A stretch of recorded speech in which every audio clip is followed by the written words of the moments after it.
Near-death experiences. Part 1: A Journey Beyond Death. There's one experience that has united every civilization throughout history. It is older than recorded history. Older than religion. Older than written language itself. It is the mystery of death. For thousands of years, humanity has wondered what happens when life ends. Do we simply cease to exist? Does consciousness survive? Or is there something waiting beyond our final breath? Science has answered countless questions about the universe. We understand how stars are born. We have walked on the moon. We can peer into distant galaxies billions of light years away. Yet one question continues to challenge both science and philosophy alike. What happens when we die? For some people, that question is not merely theoretical. Every year, thousands of individuals around the world experience cardiac arrest, severe trauma, drowning, lightning strikes, or other life-threatening events. Modern medicine manages to revive many of them. When they awaken, some describe an experience so profound that it changes the course of their lives forever. These experiences have become known as near-death experiences, or NDEs. The term refers to a collection of reported experiences occurring when a person is close to death or has been declared clinically dead for a brief period before successful resuscitation.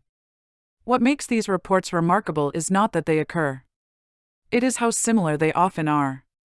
People from different countries, different religions, different cultures, different ages. Many describe surprisingly similar events. A feeling of overwhelming peace. The disappearance of pain. A sensation of leaving the physical body. Watching doctors perform resuscitation efforts from above. Traveling through darkness or a tunnel. Encountering an intense yet comforting light. Meeting deceased relatives. Experiencing a panoramic review of their lives. Being told, or deciding, that it is not yet their time. Then suddenly, returning. Many awaken profoundly changed. Their fear of death greatly reduced. Their priorities transformed. Their understanding of life forever altered. But are these experiences evidence of consciousness existing beyond the brain? Or are they extraordinary creations of a dying nervous system? That question has fueled decades of scientific investigation. Before we go further, one important distinction must be made. A clinical death is not necessarily the same as biological death. When a person's heart stops beating, blood circulation ceases. Within seconds, consciousness is lost. Without treatment, permanent brain injury begins within minutes. However, modern emergency medicine can sometimes restore circulation before irreversible damage occurs.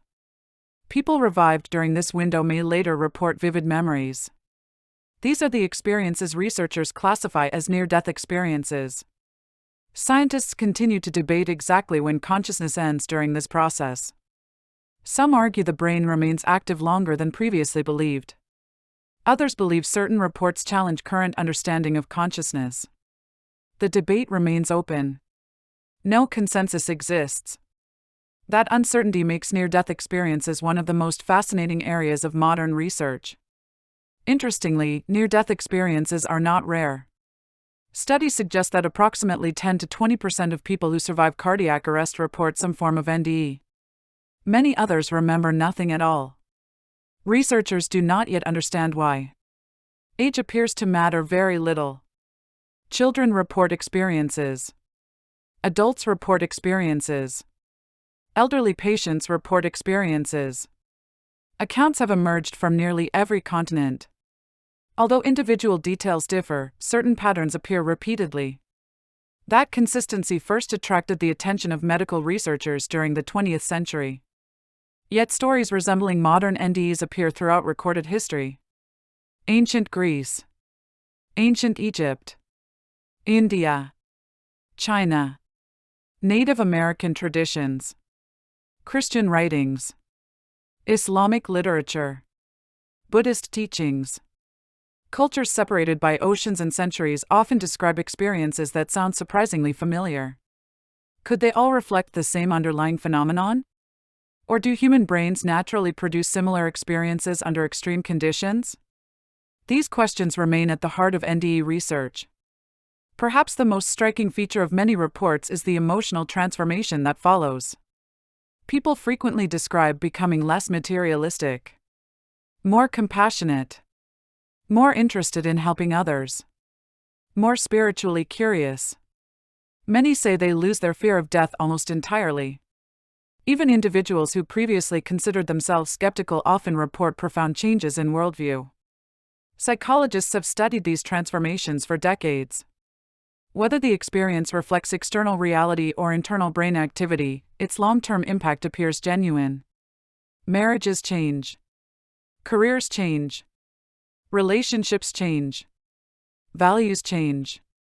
In many cases, the experience becomes the defining event of a person's entire life. Naturally, such extraordinary claims invite extraordinary skepticism. Scientists ask difficult questions.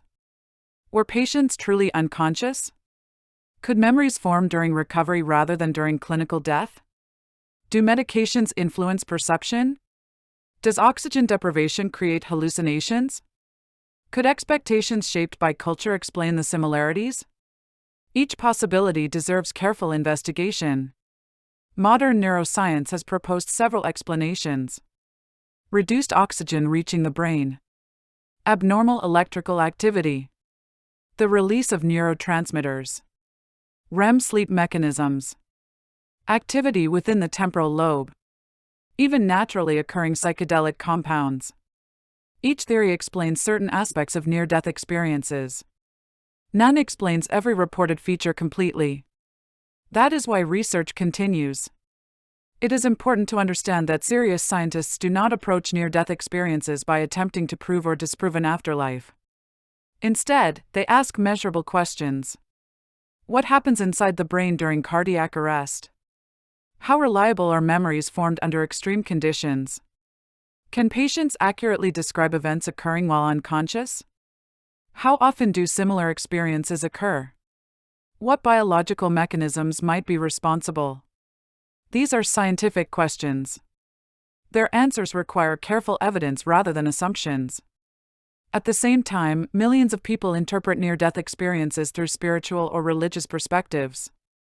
Christians may describe meeting Jesus or angels. Hindus sometimes report encountering spiritual beings familiar within their tradition. Buddhists may interpret the experience differently. Others describe beings of light without assigning any religious identity at all. These differences raise another fascinating question. Does culture shape the experience? Or does culture merely influence how people describe an experience that is fundamentally similar? Researchers continue exploring this possibility. One fact, however, is difficult to ignore. Many people reporting near-death experiences insist the event felt more real than ordinary life. Not dreamlike. Not imaginary. More vivid. More intense. More meaningful than waking reality itself. This description appears so frequently that psychologists have devoted considerable attention to it. Why would an experience occurring during extreme physical distress seem clearer than everyday consciousness? No complete explanation yet exists. As this documentary unfolds, we will examine the evidence from every angle. The remarkable personal stories. The pioneering physicians who first documented these experiences. The skeptical scientific critiques. The neurological theories. The philosophical implications. And the unanswered questions that continue challenging researchers around the world. Whether near-death experiences represent the final activity of the brain, or the first glimpse of something beyond, remains one of the greatest mysteries in modern medicine. The journey begins with understanding how ancient civilizations described experiences remarkably similar to those reported in hospital emergency rooms today. Long before modern science existed, people were already telling stories about returning from the edge of death. And some of those stories may surprise you. Part 2, Ancient Accounts, Humanity's Oldest Mystery. Long before hospitals. Long before electrocardiograms. Long before physicians could restart a stopped heart. People were already telling remarkable stories about returning from the brink of death. The language was different. The beliefs were different. The cultures were separated by thousands of miles and hundreds, even thousands, of years. Yet many accounts contain surprisingly familiar elements. A journey beyond the physical body. Encounters with deceased loved ones. A brilliant light. A profound sense of peace. And a return to life with a completely transformed understanding of existence. This raises an intriguing question. Are modern near-death experiences a new phenomenon made possible by advances in medicine? Or have they always been part of the human experience? To answer that question, historians began searching ancient texts. What they discovered was remarkable. One of the earliest known descriptions comes from ancient Egypt. More than 4,000 years ago, Egyptian civilization developed elaborate beliefs about the soul's journey after death. They believed that a person's spirit continued after physical death and traveled into another realm. The famous Book of the Dead was not actually a single book, but a collection of funerary texts intended to guide the deceased safely through the afterlife. These writings describe passages into another world, encounters with spiritual beings, and judgments based upon the life a person had lived. Although these texts differ significantly from modern near-death experiences, certain themes are strikingly familiar. The continuation of consciousness. The separation of the soul from the body. A review of one's earthly actions. And the belief that love, compassion, and moral behavior carried profound importance beyond death. Moving north to ancient Greece, we encounter one of history's most famous accounts. Around 2,400 years ago, the philosopher Plato included a remarkable story in his work The Republic. The account concerns a soldier named Air. According to Plato, Air was killed during battle. 10 days later, when his body was placed upon a funeral pyre, he unexpectedly revived. He described leaving his body, traveling into another realm, observing souls being judged, witnessing brilliant light, and eventually being instructed to return to earthly life. Whether Plato intended the story as literal history or philosophical allegory remains debated. But many researchers note its extraordinary similarities to reports collected in modern hospitals. The story contains elements still described by patients today. The sense of existing apart from the body. The encounter with a greater reality. The return with new purpose. Across the world in India, ancient Hindu texts describe experiences involving temporary journeys beyond physical existence. Some accounts tell of individuals who were mistakenly taken before divine beings responsible for determining the time of death. Realizing an error had occurred, the beings ordered the individual to return to earthly life. These stories often include overwhelming peace, encounters with luminous figures, and profound spiritual transformation. Modern researchers have noted that many contemporary near-death experiences reported in India contain similar themes, although they are often interpreted through Hindu beliefs rather than Western religious traditions. In Buddhist traditions, descriptions of transitional states between life and death have existed for centuries. The Tibetan text commonly known as the Tibetan Book of the Dead discusses stages of consciousness occurring after physical death. It describes encounters with brilliant light, peaceful beings, frightening visions, and opportunities for spiritual realization. Although these accounts differ in important ways from modern NDE reports, they demonstrate that many cultures have long believed consciousness may continue beyond ordinary awareness. Meanwhile, in China, ancient Taoist writings sometimes described sages who entered states resembling death before returning with extraordinary wisdom. These experiences were often interpreted as spiritual journeys rather than medical emergencies. Among many indigenous cultures, stories of returning from death also appear. Native American oral traditions include accounts of individuals who journeyed to the spirit world before being sent back to complete unfinished purposes. Australian Aboriginal traditions contain similar narratives. So do various African cultures. The remarkable diversity of these stories has fascinated anthropologists. Many developed independently, separated by geography and language. Yet common themes appear again and again. The continuation of awareness. Travel beyond ordinary reality. Encounters with beings. A choice, or command, to return. Perhaps the most intriguing aspect is what happens after the experience. Across cultures, individuals often return profoundly changed. They become less concerned with wealth, less afraid of death, more compassionate, more spiritually focused. These personality changes closely resemble those reported by modern near-death experience survivors. As Christianity spread throughout Europe, accounts of temporary death experiences became increasingly common in religious writings. Saints, monks, and ordinary believers occasionally described visions occurring during severe illness or apparent death. Some reported heavenly landscapes. Others described encounters with angels. Still others claimed to witness deceased family members waiting to welcome them. Again, historians caution that these reports were recorded within specific religious traditions. Beliefs almost certainly influenced how experiences were interpreted and described. Yet certain structural similarities remain difficult to ignore. The light. The peace. The separation from the body. The return with transformed priorities. By the 18th and 19th centuries, advances in medicine created new opportunities to document such experiences. Physicians occasionally reported patients who revived after drowning, severe infections, or traumatic injuries.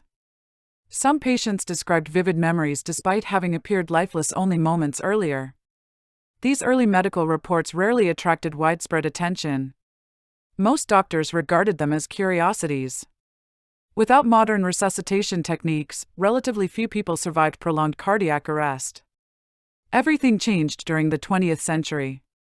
Cardiopulmonary resuscitation. Defibrillators. Advanced emergency medicine. Intensive care units. Suddenly, far more patients survived events that would previously have been fatal. As survival rates increased, so did reports of near-death experiences. Doctors began noticing an unexpected pattern. Patients who had never met one another. Who belonged to different religions. Who came from different countries. Often described surprisingly similar experiences. This observation eventually caught the attention of one young psychiatrist. His name was Dr. Raymond Moody. While interviewing patients about their experiences near death, Moody discovered remarkable consistencies. He collected hundreds of accounts. Rather than dismissing them as isolated hallucinations, he recognized recurring themes that deserved systematic investigation. In 1975, he published a groundbreaking book titled Life After Life. For the first time, a physician introduced the public to the phrase near-death experience. The book became an international bestseller. Millions of readers encountered stories unlike anything they had previously imagined. Suddenly, experiences that had remained private for generations entered public conversation. Researchers around the world took notice. Medical schools. Psychologists. Neurologists. Philosophers. Theologians. Each approached the phenomenon from different perspectives. Some searched for biological explanations. Others explored spiritual implications.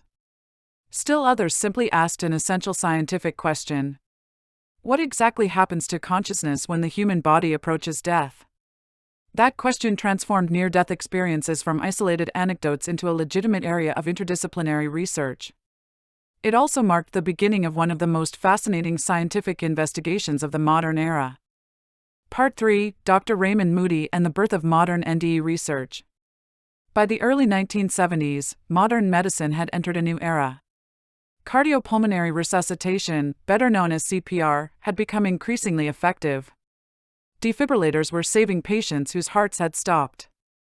Emergency medicine was advancing rapidly. For the first time in history, doctors were successfully reviving large numbers of people who, only a few years earlier, would almost certainly have died. Something unexpected began happening. Patients weren't simply grateful to be alive.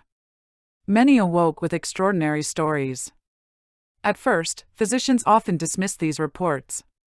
Some assumed they were dreams. Others believed they were hallucinations caused by medication, oxygen deprivation, or the trauma of nearly dying. Most hospitals simply focused on recovery. Few doctors thought to document what patients remembered. One young physician, however, became intrigued. His name was Dr. Raymond Moody. Born in 1944, Moody was trained in philosophy before earning his medical degree. His unusual educational background encouraged him to ask questions that many others overlooked. He was interested not only in medicine but also in consciousness, ethics, and the nature of human experience. While still a student, Moody heard an extraordinary story from one of his professors. The professor described a patient who had been declared dead for a short time before unexpectedly recovering. After awakening, the patient recounted leaving the body, observing events from above, and experiencing overwhelming peace. At first, Moody regarded the account with curiosity. Then he heard another. And another. Over the next several years, he began collecting similar stories wherever he encountered them. Friends, patients, colleagues, nurses, physicians. The more interviews he conducted, the more he noticed a remarkable pattern. People who had never met one another often described experiences with striking similarities. Many insisted they had floated above their bodies. Others described moving through darkness toward a brilliant light. Some encountered deceased relatives. Others spoke of overwhelming love, profound peace, or a panoramic review of their lives. Even more remarkable was what happened afterward. Many people completely changed the way they lived.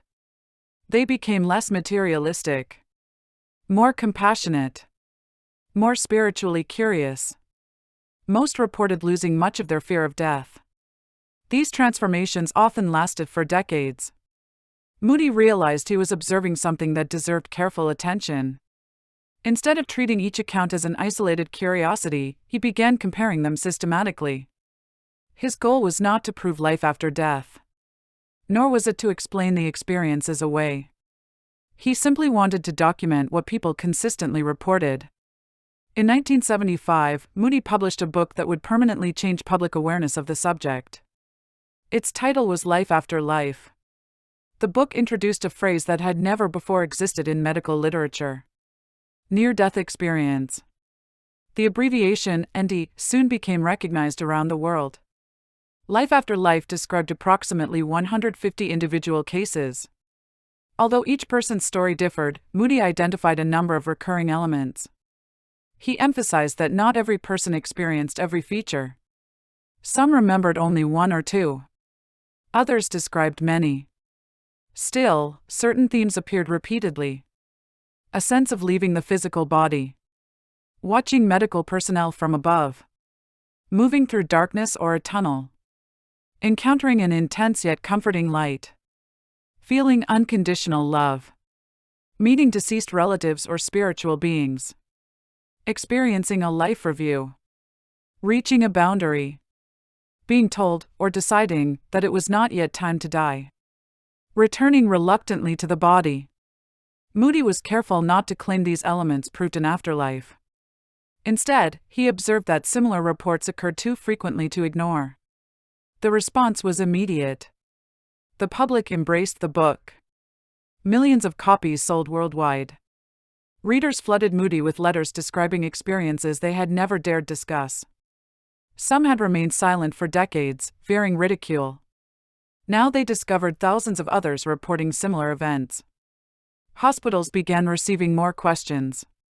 Doctors started listening more carefully. Researchers realized an entirely new area of study had emerged. Not everyone welcomed Moody's conclusions. Many scientists criticized the book. Some argued it relied too heavily on anecdotal reports. Others noted that memories formed after medical emergencies can be unreliable. Skeptics pointed out that cultural expectations might influence how people interpret unusual experiences.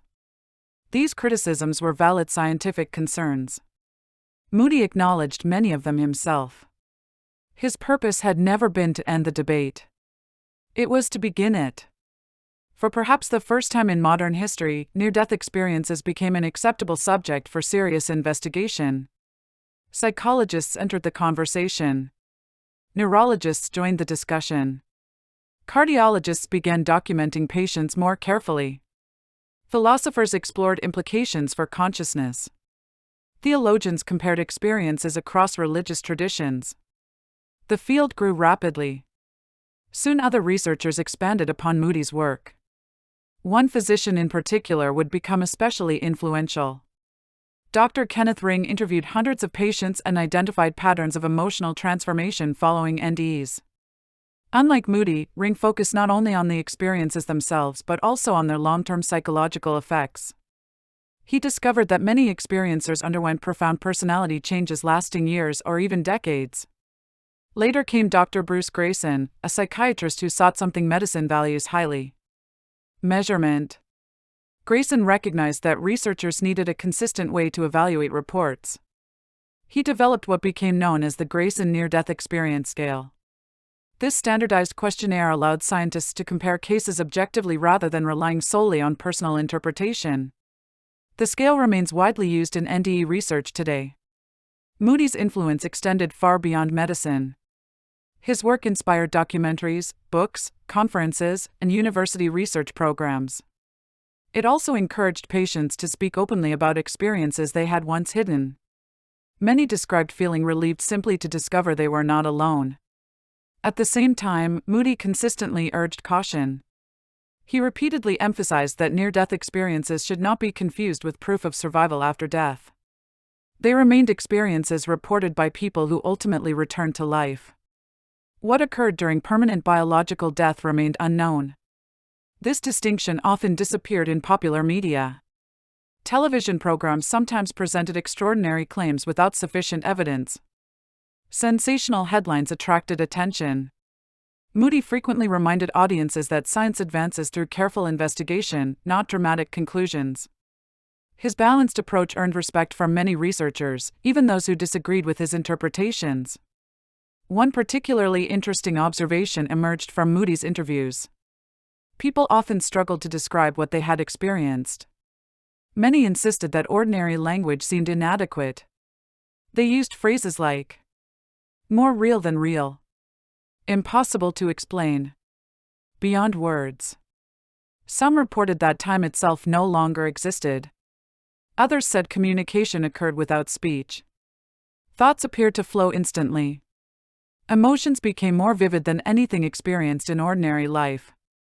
These descriptions challenged conventional psychology. How could experiences occurring during severe medical crises seem clearer than everyday consciousness? Researchers still debate that question today. As near-death experience research expanded, another mystery became increasingly important. Many patients claimed they had observed events while unconscious. Some accurately described conversations among medical staff. Others recalled details from operating rooms they should not have been able to see. Were these memories genuine? Coincidence? Later reconstruction? Or something even more puzzling? Answering that question would require carefully designed scientific studies. Researchers would soon begin investigating what became known as veridical perception, reports of apparently accurate observations made while patients were clinically unconscious. If confirmed, such cases could challenge current understanding of consciousness itself. In the next chapter, we examine the most commonly reported features of near-death experiences, beginning with one of the most astonishing claims of all: the experience of leaving the physical body and watching one's own resuscitation from above. Part 4, Leaving the Body, the Out-of-Body Experience. Imagine opening your eyes. Not from your hospital bed, but from somewhere near the ceiling. Below you, doctors and nurses move urgently around a motionless body. Machines beep. A defibrillator is prepared. Someone begins chest compressions. Another calls out medication dosages. For a brief moment, you don't recognize the patient. Then a startling realization arrives. The person lying on the table is you. This is one of the most frequently reported, and most debated, features of a near-death experience. Researchers call it the out-of-body experience, often abbreviated as OBE. People who report OBEs consistently describe a sensation of separating from their physical body while remaining fully conscious. Many say they initially feel confused rather than frightened. Some don't realize they have left their body until they look down. Others describe floating effortlessly upward, as though gravity no longer applies. Many insist they feel completely awake.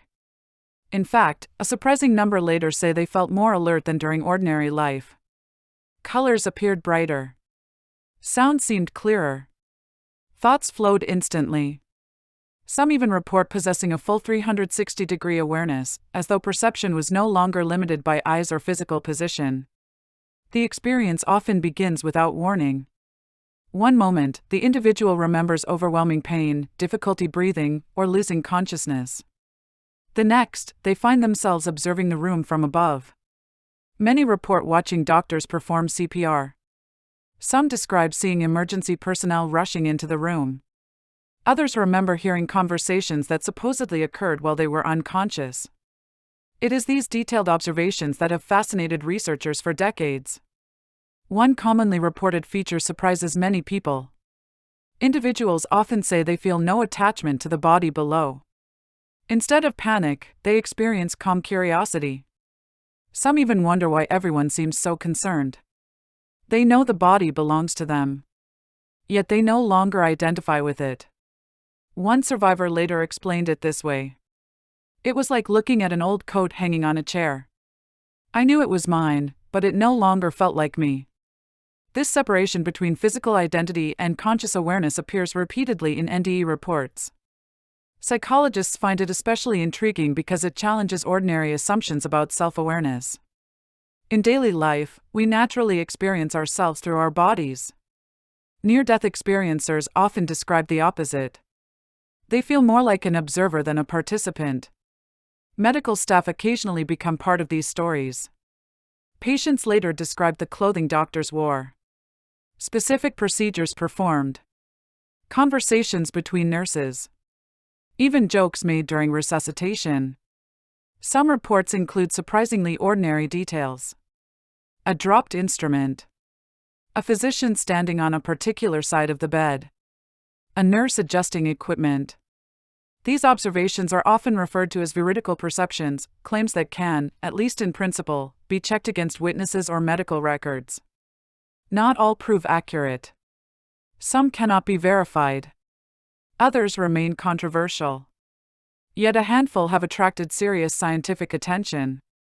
One widely discussed example involved a patient who later described events occurring in an operating room while doctors believed the patient was deeply unconscious.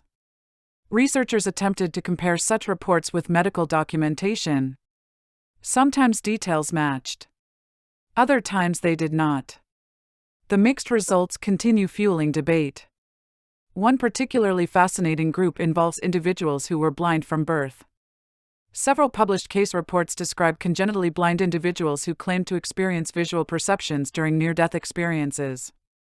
Some described colors, faces, medical equipment, even architectural details. These reports remain among the most controversial in NDE research. Some scientists argue memory reconstruction or suggestion could explain them. Others believe the accounts deserve further investigation because they challenge current neurological understanding. No definitive explanation exists. The possibility continues to intrigue researchers. Naturally, neuroscience offers its own perspective. Several mechanisms might produce sensations resembling out-of-body experiences. One involves the temporoparietal junction, a region of the brain located where the temporal and parietal lobes meet. This area helps integrate information from vision, balance, touch, and body awareness. In the early 2000s, neurosurgeons discovered that electrical stimulation of this region during certain brain surgeries occasionally produced brief sensations of floating above the body. Patients reported looking down upon themselves. Some felt displaced within space. These findings suggested that disturbances in body perception can occur through known neurological mechanisms. Similar experiences have also been reported during migraines, epilepsy, severe trauma, and even extreme fatigue. From this perspective, the brain itself may generate out-of-body experiences under unusual conditions. Yet proponents of NDE research point out important differences. Laboratory-induced OBs typically last only moments. They often appear fragmented or dreamlike. Near-death experiences, by contrast, are frequently described as highly organized, emotionally coherent, and vividly remembered decades later. Again, no consensus exists. Another theory focuses on reduced blood flow to the brain. During cardiac arrest, oxygen levels fall rapidly. Researchers know oxygen deprivation can produce unusual perceptions. Tunnel vision, bright lights, confusion, distorted body awareness. Some scientists believe out-of-body experiences represent one manifestation of this process. Others note that oxygen deprivation alone does not consistently produce the complex narratives commonly reported during NDEs. The puzzle remains incomplete. Then there is memory itself. Skeptics suggest that patients may reconstruct events after regaining consciousness. Fragments of overheard conversations, medical television shows, general knowledge of hospital procedures. These pieces could combine into convincing memories without requiring actual perception during unconsciousness. Psychologists know memory is remarkably flexible. People sometimes remember events that never occurred exactly as recalled. This possibility must always be considered. Researchers therefore emphasize careful documentation. Only reports recorded immediately after recovery carry significant scientific value. Even then, interpretation remains difficult. Interestingly, out-of-body experiences are not unique to near-death experiences. Similar reports occur during meditation, extreme stress, certain neurological conditions, psychedelic experiences, sleep paralysis, lucid dreaming. This suggests the human brain possesses mechanisms capable of generating unusual perceptions of self-location. The unanswered question is whether all such experiences arise from identical processes, or whether near-death experiences represent something fundamentally different. Many experiencers insist they do. They repeatedly describe one striking feature: absolute certainty. Unlike dreams, which often fade or become confused over time, NDE memories frequently remain crystal clear for decades. Some survivors recall tiny details 40 or 50 years later.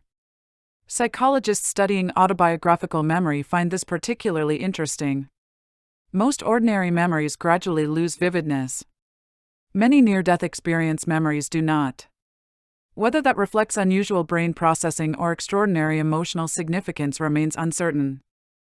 Perhaps the most important point is this: science has not ignored these reports. Hospitals, universities, psychologists, neurologists, cardiologists. They continue investigating. The existence of out-of-body experience reports is not disputed. What those experiences represent remains one of the central questions of modern consciousness research. As remarkable as leaving the body may sound, many near-death experiencers describe it as merely the beginning. Soon after separating from the physical world, another experience often unfolds. One reported so consistently that it has become almost synonymous with near-death experiences themselves. A journey through darkness, toward an indescribably brilliant light. In the next chapter, we explore perhaps the most famous element of all near-death experiences: the tunnel, the light, and the overwhelming feeling of unconditional love that countless survivors say awaits beyond it. Part 5: The Tunnel, the Light, and the Beings Beyond. If there is one image that has become almost universally associated with near-death experiences, it is this. A person finds themselves moving through darkness. Not a frightening darkness. Not an empty void. But a calm, peaceful space that seems to stretch endlessly ahead. In the distance, a brilliant light begins to appear. As the light grows brighter, something extraordinary happens. Instead of hurting the eyes, it feels warm, comforting, alive. Many experiencers later say it was the most beautiful light they had ever encountered. It did not simply illuminate the surroundings. It seemed to radiate love itself. For decades, researchers have collected thousands of accounts describing this remarkable journey. Not every near-death experience includes a tunnel. Some people report simply entering darkness. Others describe instantly finding themselves in a radiant landscape. Yet the movement toward an intense, welcoming light remains one of the most commonly reported features across cultures. Many experiencers struggle to describe it. Ordinary language seems inadequate. Some call it brighter than the sun. Yet unlike sunlight, it causes no pain. Others say it appeared almost alive, as though the light itself possessed intelligence and awareness. Many report feeling completely understood, completely accepted, completely loved. One survivor described it this way: "It wasn't just that I saw the light. The light knew me. It understood everything about me, and it loved me anyway. This feeling of unconditional acceptance appears repeatedly throughout near-death literature. Regardless of age, nationality, or religious background, countless experiencers describe overwhelming peace. Fear disappears. Pain vanishes. Anxiety dissolves completely. Many later say that compared with this feeling, ordinary happiness barely seems to qualify as joy at all. Researchers find this emotional consistency particularly interesting. If near-death experiences arise solely from random brain activity, why do so many produce similar emotional states? The question remains unanswered. As people approach the light, many report becoming aware that they are no longer alone. Some encounter familiar faces. Parents. Grandparents. Children. Friends who had died years earlier. Others meet individuals they did not recognize until later, when family members showed them old photographs. These accounts remain among the most emotionally powerful aspects of near-death experiences. A woman revived after cardiac arrest described seeing her grandmother waiting peacefully. Only later did she learn that her grandmother had passed away earlier that same day, before anyone had informed her.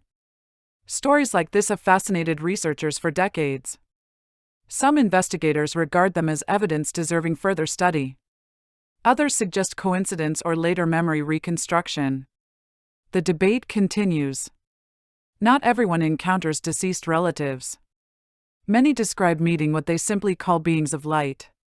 These figures often appear human in form, though not always. Some have no clearly defined features at all. Instead, they seem composed entirely of radiant light. Communication rarely occurs through spoken words. Instead, experiencers describe direct exchanges of thought. Entire conversations happen instantly. Questions receive immediate answers. No language is necessary. This form of communication has been called telepathic communication, although researchers use the term descriptively rather than as proof of paranormal ability. People simply report knowing information without hearing words. Perhaps the most fascinating aspect is how individuals interpret these beings. A Christian may believe the radiant figure is Jesus. A Muslim may identify the presence differently. A Hindu might interpret the experience through familiar spiritual traditions. Someone with no religious beliefs may simply describe an intelligent being of extraordinary kindness. Researchers have noticed an important pattern. Although interpretations differ according to personal beliefs, descriptions of the encounter itself often remain remarkably similar. This observation raises an intriguing possibility. Perhaps culture shapes the labels people apply. Or perhaps entirely different experiences become merged during memory formation. At present, no one knows. Some experiencers report being greeted with a question. Not spoken aloud. Simply understood. The question often sounds something like, "What have you learned?" Or, "Did you love others?" Interestingly, very few describe being judged by the beings themselves. Instead, many say they judged their own lives. The overwhelming love surrounding them seemed to remove fear completely. There was no punishment. No condemnation. Only complete honesty. Many later explain that standing within such overwhelming compassion made deception impossible. They simply saw themselves exactly as they had lived. Others describe magnificent landscapes beyond the light. Fields filled with flowers unlike anything on earth. Mountains shimmering with impossible colors. Crystal clear rivers. Gardens.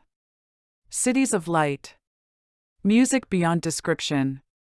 Again, language consistently fails them. Many apologize while telling their stories. Words simply don't exist for what I experienced. Interestingly, children often report remarkably similar themes. Young children who have had near-death experiences sometimes describe beautiful gardens. Bright light. Friendly people. Pets that had previously died. Because many are too young to possess detailed religious expectations, researchers have paid particular attention to pediatric cases. While children sometimes interpret experiences differently, many core elements remain surprisingly consistent with adult reports. From a scientific perspective, several explanations have been proposed. One involves changes in visual processing. As oxygen decreases during cardiac arrest, peripheral vision may fade before central vision. Some researchers suggest this creates the sensation of traveling through a tunnel toward light. The explanation appears plausible for certain visual aspects. However, critics point out that it does not account for encounters with beings, life reviews, or long-term personality changes. Another theory involves the release of neurotransmitters during extreme stress. The brain may generate unusually vivid perceptions while attempting to protect itself. Certain anesthetic medications can also produce experiences involving light, floating sensations, and feelings of peace. Again, these mechanisms explain some features. Not all. Another possibility involves REM intrusion. During rapid eye movement sleep, the brain generates highly immersive dream experiences. Some scientists suggest elements of REM sleep might intrude into waking consciousness during medical crises. This could potentially explain vivid imagery. Yet experiencers often insist the events felt nothing like dreams. They describe extraordinary clarity rather than confusion. The scientific discussion therefore remains open. One especially striking observation concerns the emotional aftermath. Individuals who encounter the light frequently return with profound changes. Many become convinced that love is the most important force in existence. Material possessions lose significance. Competition becomes less important. Relationships become central. Compassion increases dramatically. Researchers have documented these personality changes repeatedly. Whether caused by a spiritual experience or a transformative psychological event, the changes themselves are measurable. They often persist for the remainder of a person's life. Perhaps that lasting transformation is one reason near-death experiences continue attracting scientific attention. Hallucinations rarely reshape entire lives for decades. Near-death experiences often do. As the journey continues, many experiencers describe another extraordinary event. Rather than simply observing their past, they relive it. Not only from their own perspective, but sometimes through the eyes of everyone they ever encountered. This remarkable phenomenon has become known as the life review, and for many survivors, it becomes the single most important part of the entire near-death experience. Part 6, The Life Review, Reliving Every Moment. For many people who report a near-death experience, the most unforgettable part is not the tunnel. It is not the brilliant light. It is not even the encounter with loved ones. Instead, they describe something almost impossible to imagine. They say they experienced their entire life again. Not as a series of distant memories, but as if every important moment unfolded all at once. Researchers call this phenomenon the life review. Among near-death experience accounts, it is one of the most consistently reported and one of the most emotionally powerful. People often struggle to explain how it happened. Many insist that time no longer seemed to exist. Rather than watching a movie from beginning to end, they describe seeing countless moments simultaneously. Every conversation, every decision, every kindness, every mistake, every opportunity, every regret. One experiencer explained, "It wasn't like remembering my life. It was like living it all again, every moment at once." Another said, "Past, present, and future didn't seem separate anymore. Everything existed together." This unusual description has fascinated psychologists because it differs dramatically from ordinary memory. Normally, we remember one event at a time. The life review appears fundamentally different. Many describe an awareness that feels almost limitless, as though the mind suddenly processes information in ways impossible during ordinary consciousness. Perhaps the most remarkable aspect is that the review is rarely experienced as punishment. People often expect stories involving judgment. Instead, most describe something entirely different. Complete honesty. Nothing hidden. Nothing forgotten. Nothing denied. They simply see their lives exactly as they unfolded. Many experiencers say there was no external judge condemning them. Instead, they judged themselves. One recurring phrase appears again and again in interviews. "I knew immediately whether I had acted with love." Researchers have heard this statement in many different forms. love, compassion, kindness, empathy. Again and again, experiencers report that these qualities seem to matter far more than wealth, fame, achievement, or social status. A successful career carried little importance compared to a simple act of kindness shown to another person. One of the most extraordinary claims involves perspective. Many individuals report not only reliving their own actions, but also experiencing those same moments through the emotions of other people. Imagine speaking harshly to someone years ago.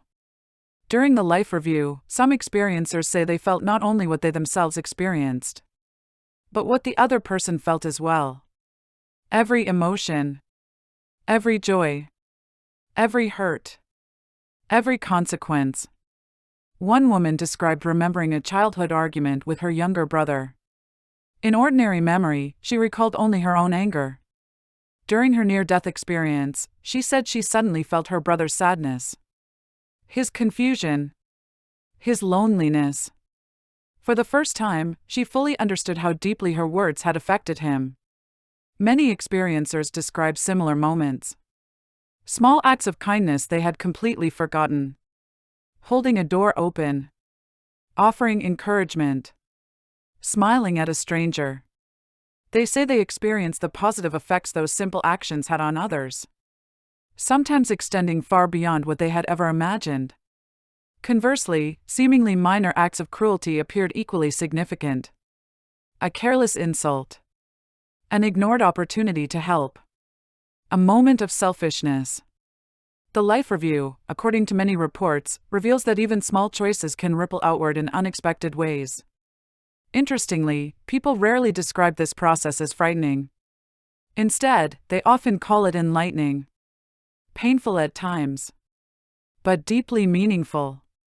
Several researchers have noted that experiencers frequently emerge with a stronger sense of personal responsibility. Not because someone punished them, but because they now understand how interconnected human lives truly are. Dr. Raymond Moody first documented many of these accounts in Life After Life. Later researchers, including Dr. Kenneth Ring and Dr. Bruce Grayson, found similar reports among hundreds of additional cases. Although details vary, the underlying theme remains remarkably consistent. People feel they have gained profound insight into the consequences of their lives. From a psychological perspective, several explanations have been proposed. One possibility is that the brain rapidly retrieves autobiographical memories during extreme stress. Neuroscientists know emotionally significant memories often become highly active during life-threatening situations. Some researchers suggest the life review represents an unusually intense form of memory activation. Others point to changes in temporal perception. During emergencies, many people report that time appears to slow dramatically. A single second can seem much longer. Perhaps, they argue, the dying brain generates a similar expansion of subjective time, allowing vast numbers of memories to be processed rapidly. These explanations remain plausible. Yet they do not fully explain one recurring feature. Many experiencers insist they remembered events they had completely forgotten. Conversations from early childhood, minor incidents from decades earlier, tiny details that later proved accurate when checked against family members. Whether these memories truly disappeared and later returned, or simply remained dormant within the brain, is still debated. Another fascinating observation involves children. Young children who report near-death experiences sometimes describe abbreviated life reviews. Rather than reviewing decades, they relive the shorter span of their young lives. Even at very early ages, they often describe understanding how their actions affected family members and friends. Researchers find these pediatric reports especially valuable because young children generally possess fewer cultural expectations about death and morality. Perhaps the most profound question concerns purpose. Why would such a review occur? If interpreted through a spiritual perspective, many believe the life review serves as a period of learning rather than judgment. An opportunity to understand one's life before continuing onward. From a psychological viewpoint, it may represent the brain integrating a lifetime of experiences during extreme crisis. Science has not determined which explanation, if either, is correct. Many experiencers describe being accompanied during the review. Sometimes by the being of light encountered earlier. Sometimes by deceased relatives. Interestingly, these companions rarely criticize. Instead, they seem to observe quietly while the individual reaches personal conclusions. Again, this differs significantly from traditional images of divine judgment found in some religious traditions. Instead of accusation, experiencers overwhelmingly describe understanding, compassion, and unconditional acceptance. Another recurring theme involves knowledge. Many people report feeling they suddenly understood profound truths about existence. Not only about their own lives, but about the interconnectedness of all living things. Unfortunately, nearly everyone says this knowledge faded rapidly upon returning to the body. They retained the emotional impact, but much of the detailed understanding became impossible to recall. One experiencer compared it to waking from an extraordinarily meaningful dream. You know it changed you. You remember its importance. Yet much of the content slips away almost immediately. Researchers have heard this comparison countless times. After the life review concludes, many experiencers believe they have reached a critical moment. Some describe approaching a river. Others, a gate, a fence, a bridge, a doorway, or an invisible boundary they somehow know they must not cross. Beyond it lies something unknown. Crossing it, they believe, means they cannot return to earthly life. This mysterious boundary appears in reports from cultures around the world. And for many, it marks the moment when the greatest decision of their existence must be made. Part 7, The Boundary, the Point of No Return. For many people who report a near-death experience, there comes a moment unlike any other. The tunnel has ended. The brilliant light surrounds them. The life review is complete. The overwhelming feeling of peace remains. Then they become aware of something ahead. It is not always the same object. Sometimes it is a river. Sometimes a bridge. Sometimes a gate. A doorway. A fence. A line of light. Or simply an invisible boundary that they somehow understand without being told. Whatever form it takes, experiencers often describe the same realization. If I cross this boundary, I cannot return. Researchers have found reports of this point of no return in cultures all over the world. Although its appearance changes according to personal beliefs and cultural imagery, its meaning remains remarkably consistent. It represents the transition between earthly life and whatever comes next. One man who survived cardiac arrest described approaching a beautiful stone bridge stretching across a peaceful river. He said he instinctively knew that once he reached the other side, returning to his family would no longer be possible. A woman who nearly drowned recalled standing before an enormous golden gate. She felt no fear, only certainty. She understood that crossing the gate meant leaving her earthly life forever. Another experiencer described nothing physical at all. Instead, she sensed an invisible line. No walls. No fence. Yet she knew with complete confidence that passing beyond it would make returning impossible. One of the most fascinating aspects of these reports is how often they involve a choice. Not always a conscious decision. Sometimes the individual desperately wishes to remain. The peace feels overwhelming. The love seems beyond anything experienced during earthly life. Many later say they had no desire whatsoever to return. Yet something interrupts the journey. Sometimes a being of light communicates a simple message. It is not your time. Others hear. You still have work to do. Or, you must go back. Interestingly, communication rarely occurs through spoken language. Experiencers often describe receiving complete understanding instantly, without hearing actual words. The message simply arrives within consciousness. Some reports describe a genuine decision. Individuals think of children, spouses, parents, responsibilities left unfinished. They choose to return because someone still needs them. One father who suffered a massive heart attack later explained, "I wanted to stay. There was no pain.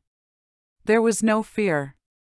But then I saw my young daughter, and I knew she still needed me. The next thing I remember, I woke up in intensive care." Other experiencers insist no choice was offered. They simply found themselves moving rapidly backward. One moment surrounded by extraordinary peace.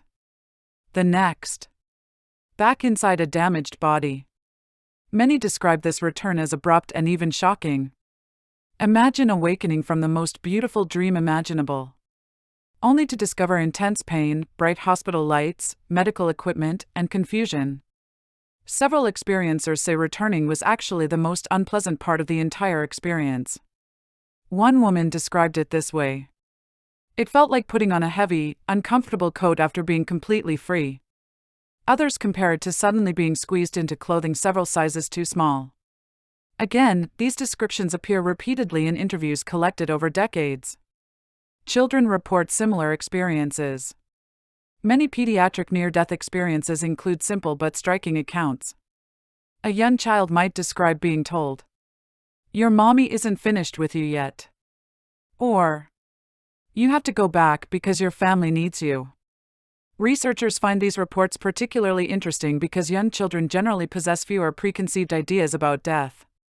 Despite their age, many describe boundaries remarkably similar to those reported by adults. Different imagery. The same essential meaning. The concept of a boundary appears in numerous religious traditions as well. Ancient Greek mythology describes the river Styx. Souls crossing it enter the realm of the dead. Many indigenous traditions include symbolic rivers separating worlds. In Christianity, gates often symbolize entry into heaven. Other cultures describe bridges, mountains, forests, or paths dividing earthly existence from the next stage of being. Whether these similarities reflect universal human psychology or something deeper remains an open question. Some researchers believe cultural expectations influence the form of the boundary. A Christian may perceive gates. Someone from another tradition may perceive a river. The underlying psychological experience, however, could remain essentially the same. Others argue the consistency itself deserves greater attention. After all, why would so many people independently describe reaching a clear dividing point between life and death? Neuroscientists offer several possible explanations. During severe trauma, the brain may construct symbolic experiences representing major transitions. Dreams frequently use symbolic imagery. Perhaps near-death experiences do the same. The boundary could represent the mind's way of organizing the transition between consciousness and unconsciousness. Another theory suggests that memories formed during recovery become organized into coherent narratives. The brain naturally seeks patterns. Events occurring during extreme physiological stress may later be reconstructed into meaningful stories. Again, these explanations remain plausible. But they do not fully explain every reported feature. One especially intriguing observation concerns timing. Some experiencers report hearing physicians declare them dead. Others recall resuscitation efforts continuing while they experienced elaborate journeys. Determining exactly when these memories formed remains one of the greatest challenges in near-death research. Were they experienced during cardiac arrest? During early recovery? Or assembled afterward? Current science cannot answer with certainty. That uncertainty fuels ongoing investigation. Perhaps the most emotionally significant consequence of reaching the boundary is what happens afterward. People return profoundly changed. Many describe losing almost all fear of death. This does not mean they wish to die. On the contrary, most become more appreciative of life than ever before. They simply no longer fear death itself. Researchers have repeatedly documented this transformation. Individuals often become more compassionate, less competitive, less materialistic, more interested in relationships than possessions. Many volunteer. Some change careers entirely. Others devote themselves to helping people facing grief or terminal illness. Psychologists have studied these personality changes extensively. Regardless of how one interprets the near-death experience itself, the long-term effects appear genuine. Perhaps that is one reason the subject continues attracting serious scientific attention. Experiences capable of permanently reshaping values deserve careful study. Not everyone experiences a peaceful near-death experience. Although far less common, some individuals report distressing or frightening experiences. Darkness, isolation, confusion, feelings of regret. These reports receive much less public attention but remain an important part of the scientific record. Researchers estimate that distressing near-death experiences account for only a small percentage of reported cases, yet they remind us that the phenomenon is more complex than popular culture often suggests. Understanding why some experiences differ so dramatically remains another unanswered question. As scientists gathered more accounts over the following decades, another fascinating pattern emerged. Children, some only 3 or 4 years old, were describing experiences astonishingly similar to adults. Yet many of these children were too young to possess detailed religious beliefs or expectations about death. Could their experiences provide unique clues? Or did they raise even deeper questions about the nature of consciousness itself? Part 8: Children and Near-Death Experiences. One of the strongest questions in near-death experience research is this: what happens when the experiencer is a young child? Adults have lived for decades. They've watched movies, read books, listen to religious teachings.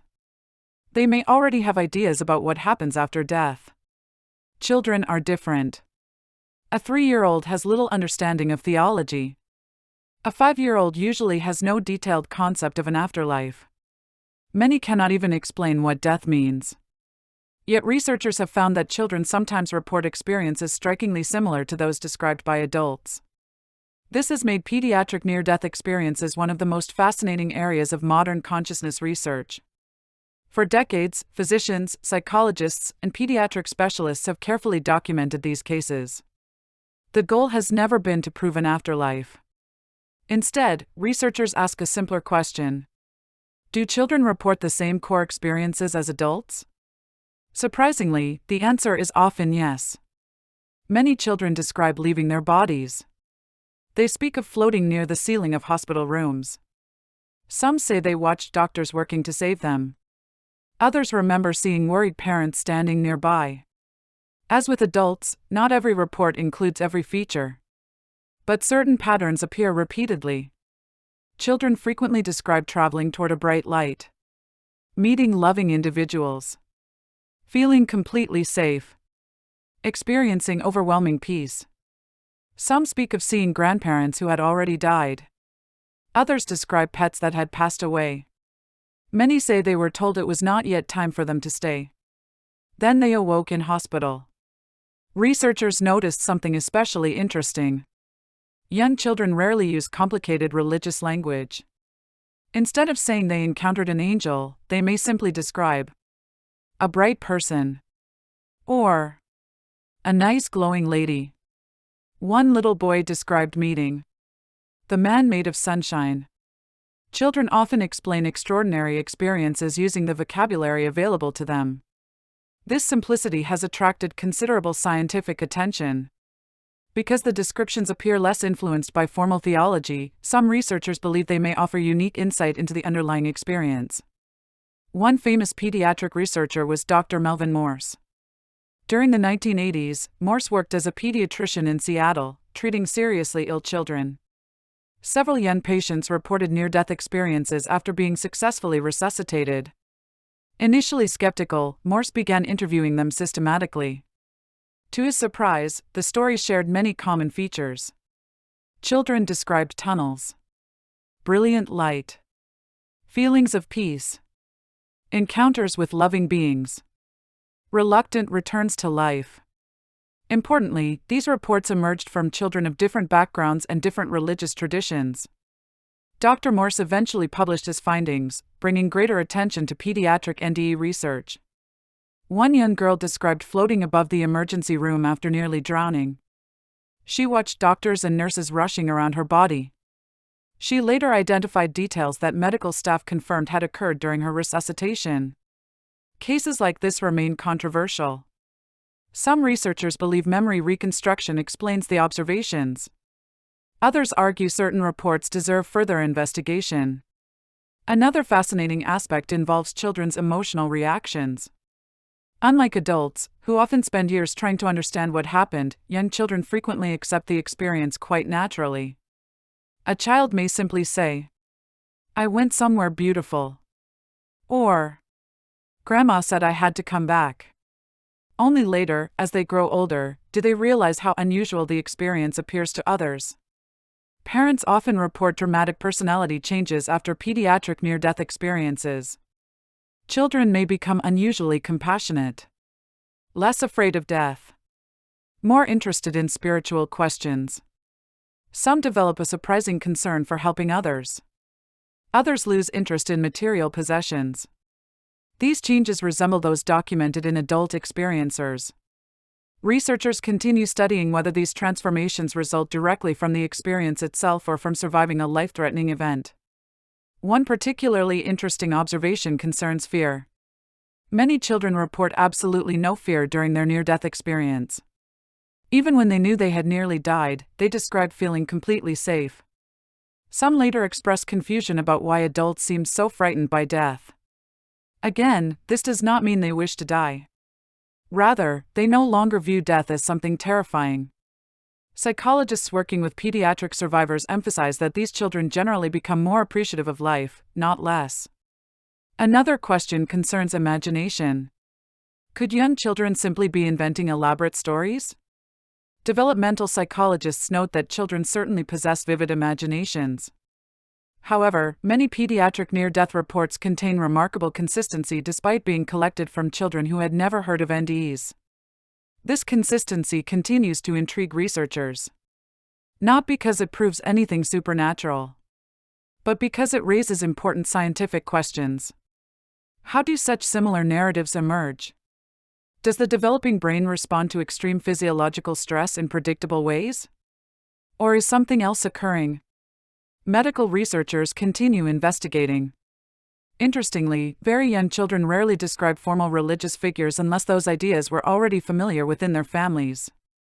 Instead, they often encounter unnamed loving beings, bright light, beautiful places. Parents who have lost children sometimes find these reports deeply comforting. Researchers, however, caution against drawing conclusions that exceed the available evidence. The reports are genuine.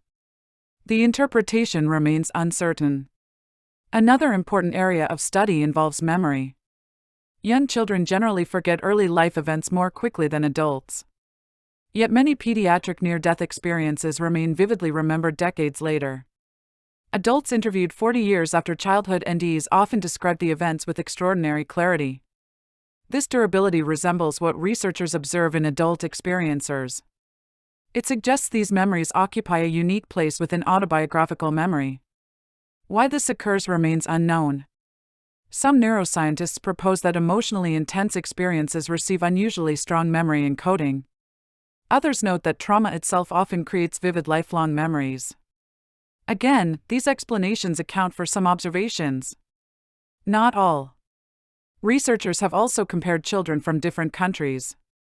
Whether interviewed in North America, Europe, Asia, or elsewhere, many core features remain surprisingly similar. Details vary. Interpretations vary. But the underlying structure often remains consistent. Leaving the body. Peace. Light. Loving presence. Reluctant return. This cross-cultural consistency has become one of the most frequently discussed aspects of near-death research. Yet pediatric studies also reveal something else. Not every child remembers anything. In fact, most children revived after cardiac arrest report no memories at all. This mirrors adult research. Scientists do not yet understand why some individuals report elaborate experiences while others remember nothing. Age alone does not appear to determine the outcome. Perhaps the greatest contribution of pediatric near-death research is its reminder that this phenomenon cannot be dismissed simply as wishful thinking among older adults reflecting upon mortality. Children with little concept of death sometimes describe experiences remarkably similar to those reported by people many decades older. Whether these similarities arise from universal brain mechanisms or something beyond current scientific understanding remains one of the central mysteries of NDE research. As researchers continued collecting reports from adults and children alike, another question became increasingly urgent.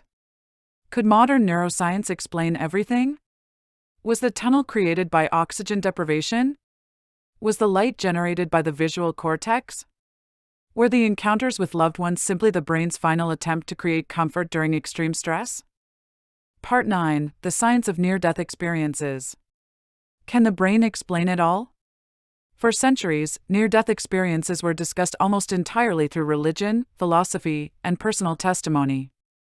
Today, they are also studied in neuroscience laboratories, hospitals, and universities around the world. Modern scientists ask a straightforward question: can the brain itself produce every feature of a near-death experience? It is an important question. If the answer is yes, then NDEs may represent one of the brain's most extraordinary survival mechanisms. If the answer is no, then researchers may be facing one of the greatest mysteries in modern science. At present, no single explanation accounts for every reported feature. Instead, several scientific theories each explain different aspects of the experience. Let's examine the leading ideas. Oxygen deprivation. One of the oldest explanations involves oxygen deprivation, known medically as hypoxia.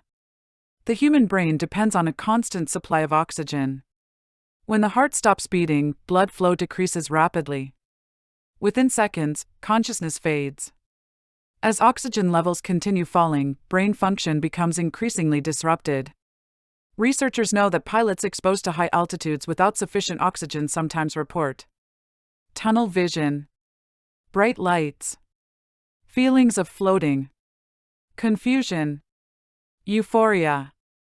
These symptoms resemble portions of many near-death experiences. This has led some scientists to suggest that the tunnel and brilliant light result from oxygen-starved visual centers within the brain. As peripheral vision fades before central vision, a tunnel-like effect may occur. It is an elegant explanation. But there is a problem. Many patients who report detailed NDEs had normal oxygen levels during portions of their medical treatment. Others experienced severe oxygen deprivation yet remembered nothing at all. Hypoxia may explain some visual effects. It does not fully explain the entire experience. Carbon dioxide levels. Another theory focuses on carbon dioxide. During cardiac arrest or respiratory failure, carbon dioxide may build up in the bloodstream. Some studies have suggested higher carbon dioxide levels are associated with increased reports of near-death experiences. Elevated carbon dioxide can produce bright lights, sensations of peace, altered awareness, vivid perceptions. Again, similarities exist. Yet not every patient with elevated carbon dioxide reports an NDE. Nor do all NDE patients show unusually high levels. The relationship remains uncertain. Endorphins. The human body possesses its own natural pain-relieving chemicals.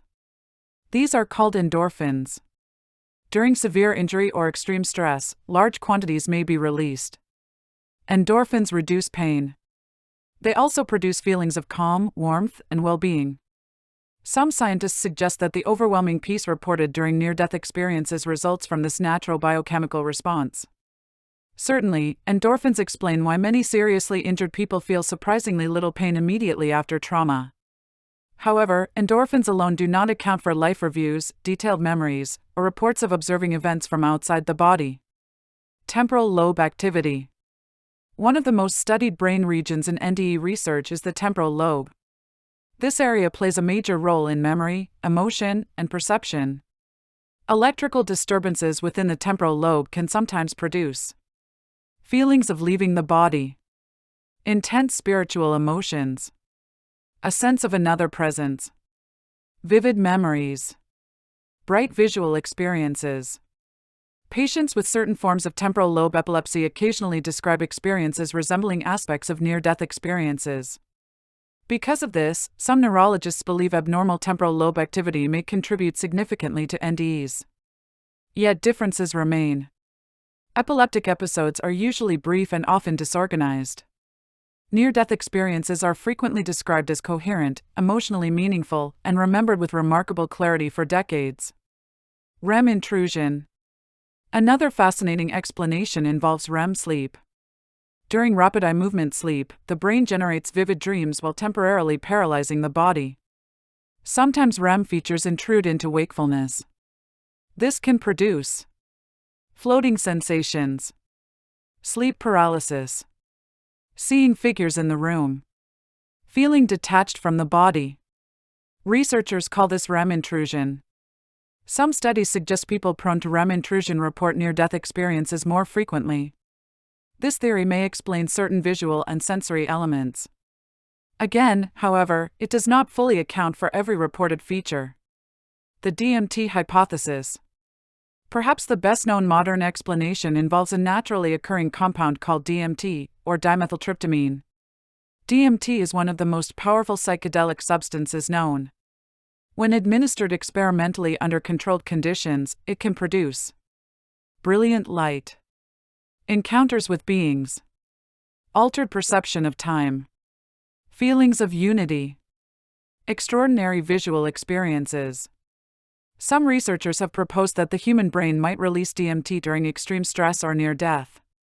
If true, this could potentially explain many features of near-death experiences. The idea received widespread public attention.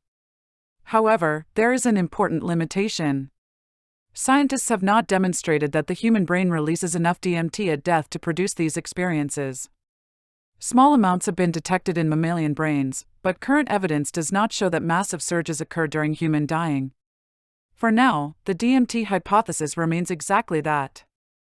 A hypothesis. An interesting possibility. Not an established fact.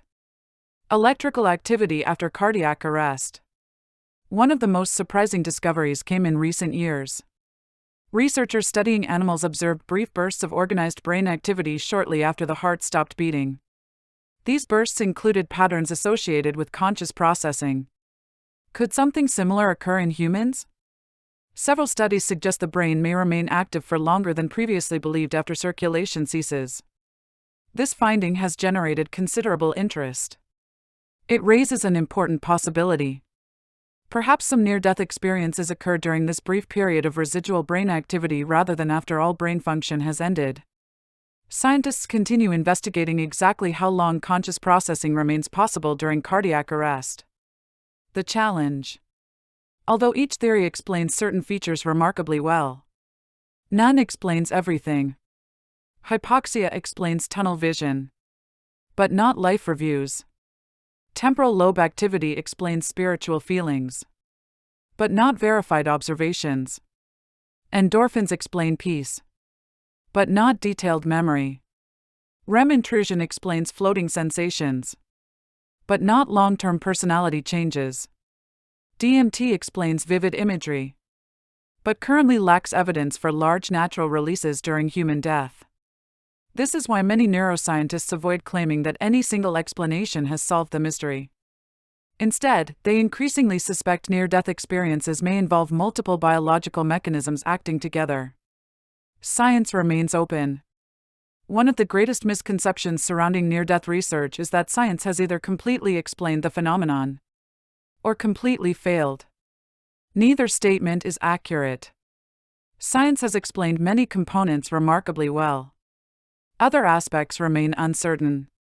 Researchers continue collecting data, running experiments, comparing patient reports, developing better monitoring equipment. The investigation continues. Most scientists would agree on one point. Near-death experiences are real experiences. People genuinely remember them. People genuinely change afterward. The unanswered question is not whether people have these experiences. The unanswered question is what causes them. That brings us to one of the most controversial subjects in all of near-death research. A small number of patients have reported details they apparently could not have known while unconscious. Some described conversations in operating rooms.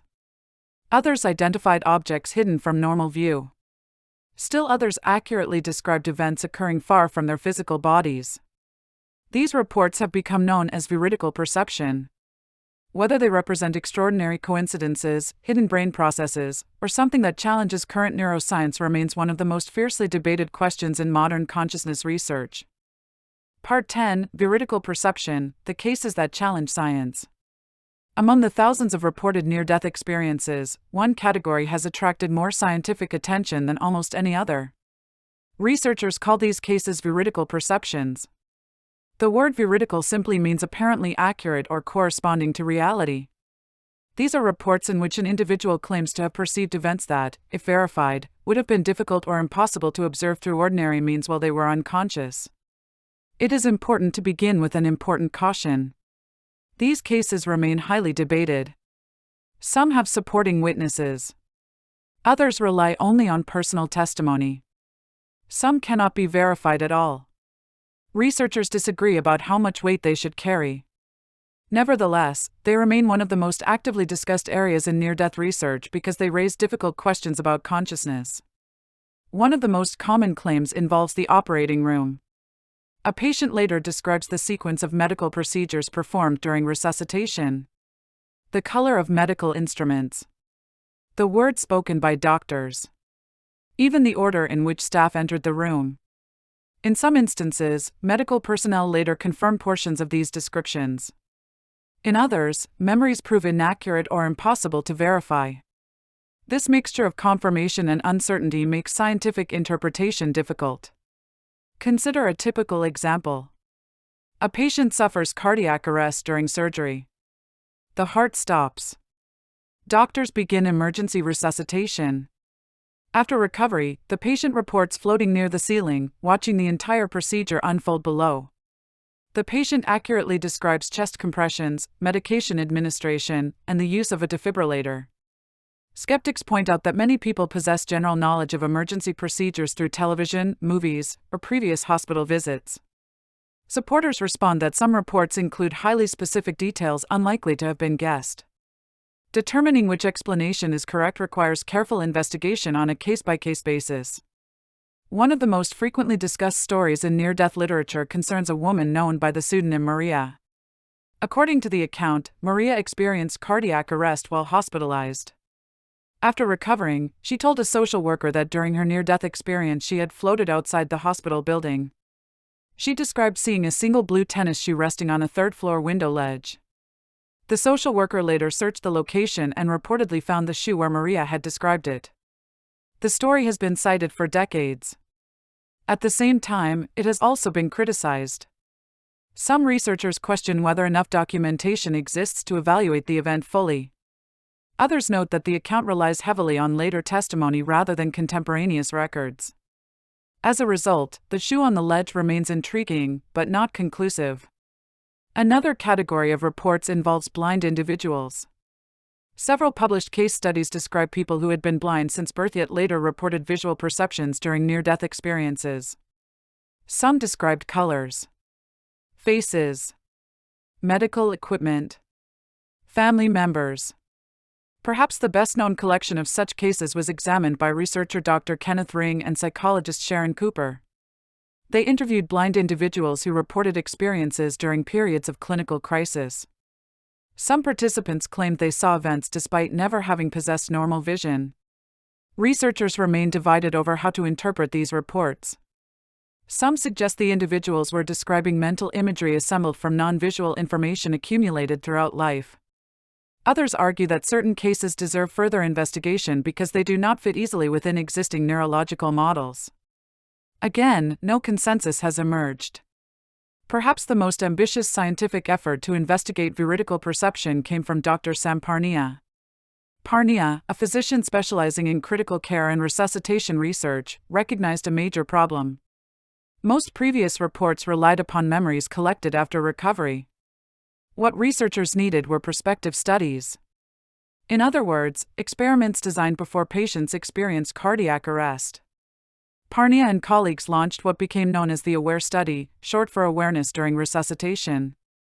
Hospitals participating in the study placed specially designed visual targets high on shelves within emergency and intensive care areas. These targets could only be seen from near the ceiling. The idea was straightforward. If patients genuinely left their bodies during cardiac arrest and floated above the room, they might later identify the hidden images. If no one identified the targets, that result would also be informative. The study followed thousands of cardiac arrest patients across multiple hospitals. The findings were mixed. Many patients remembered nothing. Some reported near-death experiences. A few described awareness during resuscitation.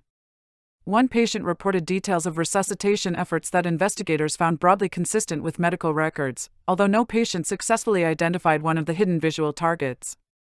The study therefore neither proved nor disproved out-of-body perception. Instead, it demonstrated how difficult such research is to conduct. Cardiac arrest survival remains relatively uncommon. Among survivors, only a minority report near-death experiences.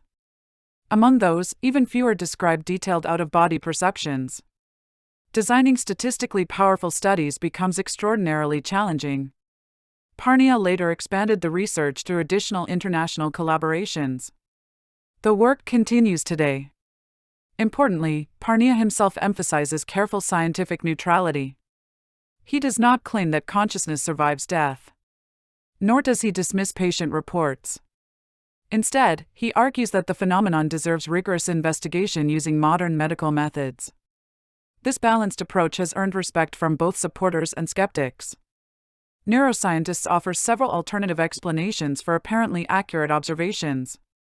One possibility involves implicit perception. Even deeply sedated patients sometimes retain limited awareness of sounds. Fragments of conversation may later combine into coherent memories. Another possibility involves educated inference. Patients familiar with hospitals may accurately reconstruct likely events. Memory also remains highly reconstructive. The brain naturally fills gaps using prior knowledge. Small coincidences may later appear far more remarkable than they originally were. Psychologists therefore urge caution when evaluating retrospective accounts. Supporters respond that some cases involve details seemingly unavailable through ordinary means. They argue these reports should not be dismissed simply because current theories struggle to explain them. Again, science has not reached a final conclusion. Perhaps the most important lesson from veridical perception research is methodological. Rather than relying solely on personal belief, investigators increasingly design experiments capable of testing specific claims. This represents genuine scientific progress.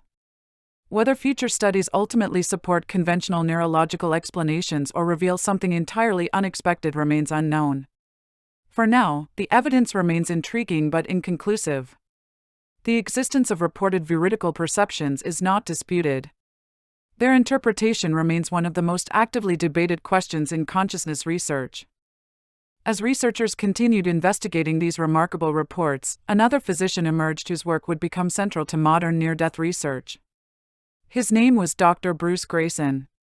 Through decades of careful clinical investigation, Greyson helped transform near-death experiences from anecdotal stories into a field of systematic scientific study. Part 11: Dr. Bruce Greyson and the Science of Consciousness. By the late 1970s, near-death experiences had captured public attention. Books were selling by the millions. Television programs featured dramatic personal stories. People around the world were openly discussing experiences they had once kept secret. Yet within the scientific community, an important problem remained. Researchers lacked a consistent way to study the phenomenon. One physician might describe an experience as profound. Another might consider the same report insignificant. Without standard methods, comparing studies became extremely difficult. That changed because of the work of one psychiatrist. His name was Dr. Bruce Greyson. For more than 4 decades, Greyson became one of the world's leading researchers on near-death experiences. Unlike many investigators, he approached the subject neither as a believer nor as a determined skeptic. His goal was straightforward. Apply the scientific method. Measure carefully. Collect reliable data. Follow the evidence wherever it leads. Greyson's interest began unexpectedly. Early in his medical career, he encountered a patient recovering from a suicide attempt. While discussing the patient's recovery, she casually mentioned an unusual experience that had occurred while she was unconscious. She described leaving her body, feeling overwhelming peace, encountering a brilliant light, returning with a completely different outlook on life. Greyson later admitted that he had never previously heard such a story from a patient. He became curious. Soon afterward, he encountered another remarkably similar account. Then another. The pattern reminded him of Dr. Raymond Moody's earlier work. But Grayson believed the field needed something more. Objective measurement.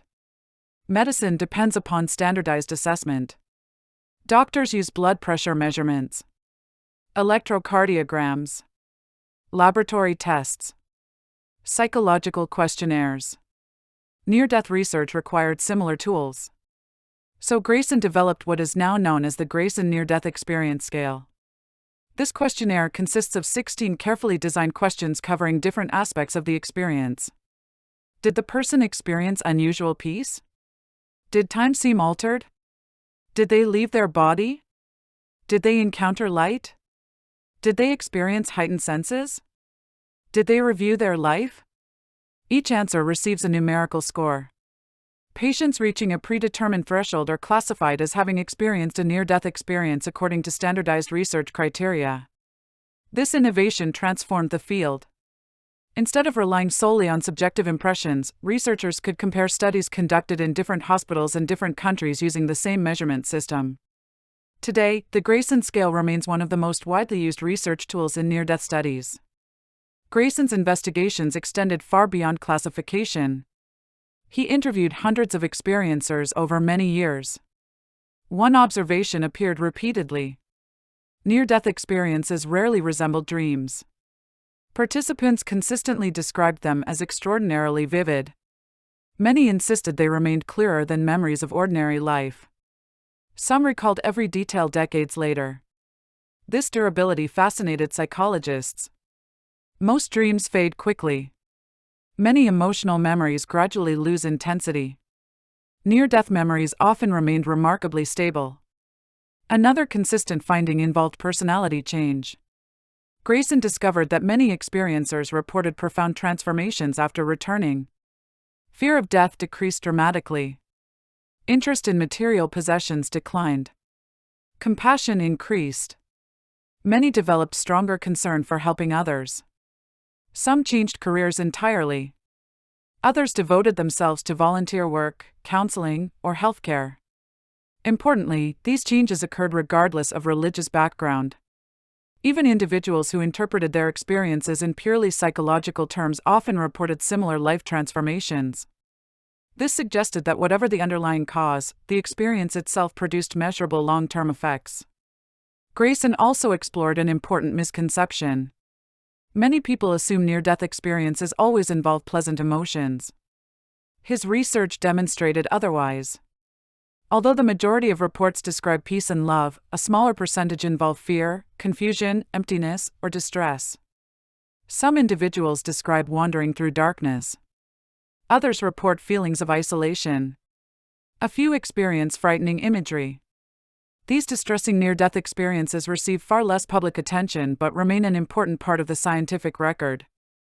Researchers continue investigating why they occur. Do personality differences matter? Medical conditions? Brain chemistry? Religious expectations? No definitive answer has emerged. Grayson consistently emphasized scientific caution. He never claimed near-death experiences proved life after death. At the same time, he argued that dismissing thousands of remarkably consistent reports without careful investigation would be equally unscientific. Good science neither accepts extraordinary claims uncritically nor rejects them automatically. It examines evidence carefully. Again and again. One particularly important question concerned consciousness itself. Traditional neuroscience generally assumes consciousness arises entirely from brain activity. If the brain ceases functioning, consciousness should disappear. Near-death experiences challenge this assumption, not because they prove otherwise, but because some reports appear difficult to explain within current models. Grayson therefore encouraged broader investigation rather than premature conclusions. He frequently stated that researchers should remain open to multiple possibilities until stronger evidence becomes available. Throughout his career, Grayson collaborated with physicians, psychologists, cardiologists, and neuroscientists around the world. Near-death research gradually became increasingly interdisciplinary. No single field possessed all the necessary expertise. Medicine examined cardiac arrest. Neuroscience studied brain function. Psychology investigated memory. Philosophy explored consciousness. Theology examines spiritual interpretations. Together, these disciplines gradually expanded understanding of the phenomenon. One recurring criticism remained. Near-death experiences occur during periods of extreme physiological stress. How reliable are memories formed under such conditions? Grayson acknowledged this concern.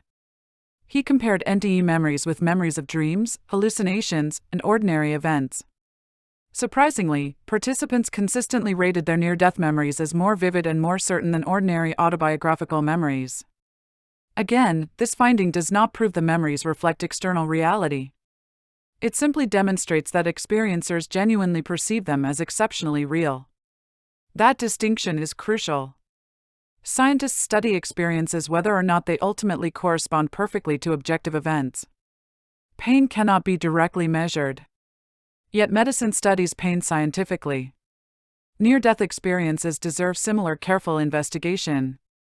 Another fascinating aspect of Grayson's work involved cultural comparisons. Researchers interviewed experiencers from North America, Europe, Asia, Australia, South America, and Africa. Although details varied, many core elements remained surprisingly consistent. Peace. Light. Separation from the body. A sense of overwhelming love. Life review. Reluctant return. Culture-influenced interpretation. The underlying structure often remained similar. As Grayson's research continued, another profound question emerged.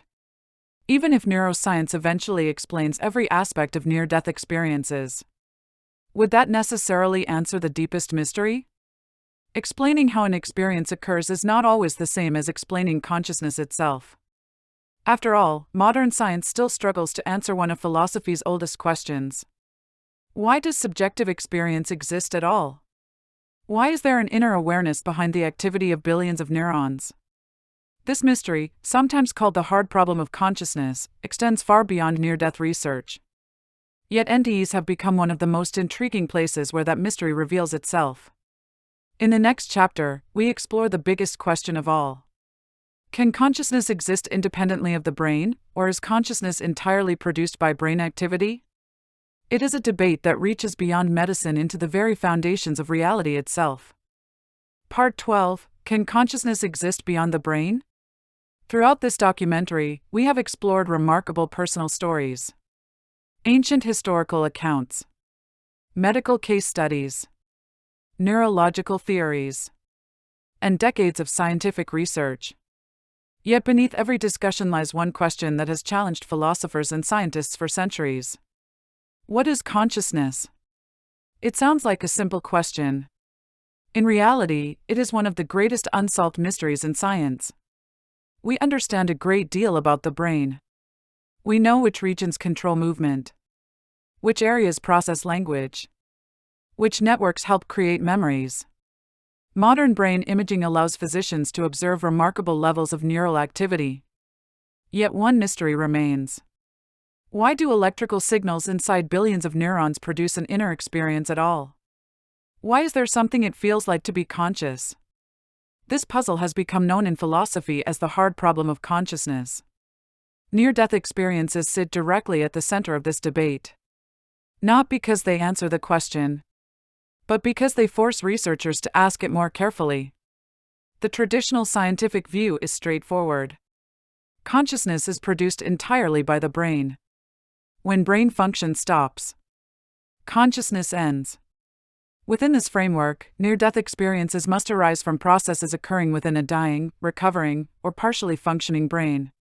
Many neuroscientists support this explanation. It is consistent with decades of research showing close relationships between brain activity and conscious awareness. Damage specific brain regions. Certain abilities disappear. Alter brain chemistry. Perception changes. Stimulate particular neural circuits. Specific experiences emerge. These observations strongly support the idea that consciousness depends upon brain function. Yet some researchers argue that dependence does not necessarily mean identity. Consider a radio. If the radio is damaged, music becomes distorted. Destroy the radio completely, and the music stops. Does that prove the radio created the broadcast? Or merely that it received it? Some researchers use this analogy to describe an alternative possibility. Perhaps the brain generates consciousness. Or perhaps it filters, organizes, or transmits consciousness in ways not yet understood. This idea is sometimes called the filter theory or transmission theory of consciousness. It remains highly speculative. No experiment has demonstrated that consciousness exists independently of the brain. Nevertheless, a small number of scientists believe the possibility deserves investigation. One physician frequently associated with this discussion is Dr. Sam Parnia. Parnia has repeatedly emphasized an important distinction. Current science has not demonstrated that consciousness survives death. Neither has it fully explained all reports of awareness during cardiac arrest. His position is one of careful scientific neutrality. Continue collecting evidence. Avoid premature conclusions. Another name often mentioned in discussions of consciousness is Sir Roger Penrose, the Nobel Prize-winning physicist. Penrose has long argued that current neuroscience may not completely explain conscious experience. Together with anesthesiologist Dr. Stuart Hameroff, he proposed a highly controversial model known as orchestrated objective reduction, often shortened to OR. According to this hypothesis, quantum processes occurring inside microscopic structures called microtubules within neurons might contribute to consciousness. It is an ambitious attempt to connect quantum physics with the human mind. However, it remains speculative.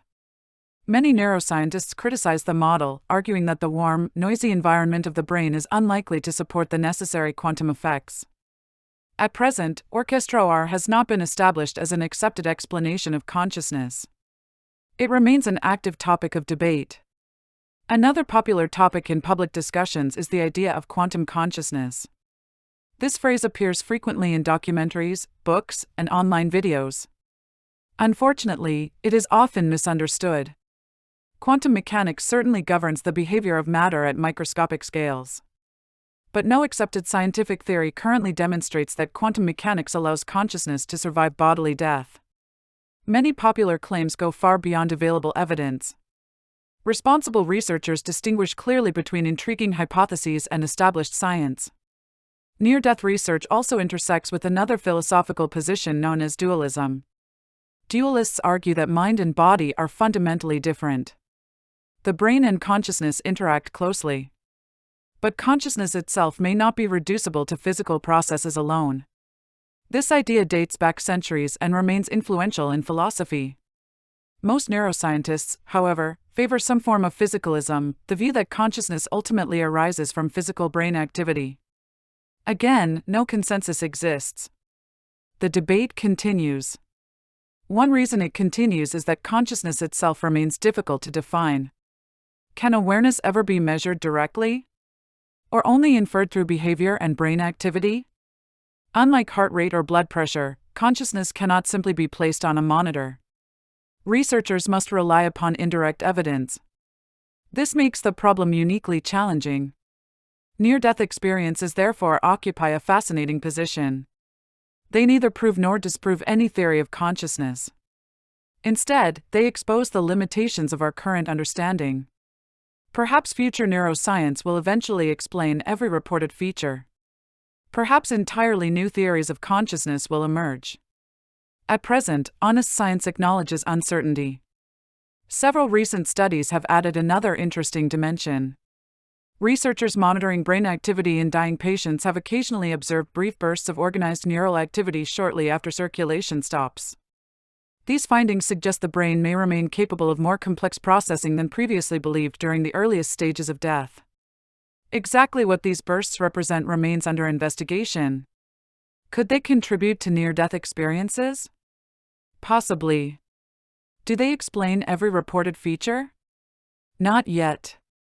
The data remain incomplete. Perhaps the most important lesson is humility. Throughout history, humanity has repeatedly discovered that nature is more complex than previously imagined. Electricity, relativity, quantum mechanics. Each revolution fundamentally changed our understanding of reality. Consciousness may represent the next great frontier. Whether near-death experiences ultimately reveal hidden properties of the brain, or hidden properties of consciousness itself. No one yet knows. One thing is certain. The people who report these experiences return profoundly changed. They often lose their fear of death, become more compassionate, value relationships over possessions, and describe love as the deepest reality they encountered. Psychologists have measured these transformations repeatedly. Regardless of interpretation, the changes are genuine. Perhaps that is why near-death experiences continue attracting scientists, philosophers, physicians, and ordinary people alike. They touch questions every human being eventually asks. Who are we? What is consciousness? What happens when life ends? And is death truly the end? Or simply another beginning? Part 13, Life After the Experience, When Everything Changes. For most people, surviving a life-threatening event is unforgettable. Recovering from a heart attack, escaping a serious car accident, surviving a drowning. These experiences naturally change a person's outlook. But people who report near-death experiences often describe something far deeper. Many say the near-death experience did not simply change their lives. It completely transformed who they were. Researchers have spent decades studying these long-term changes.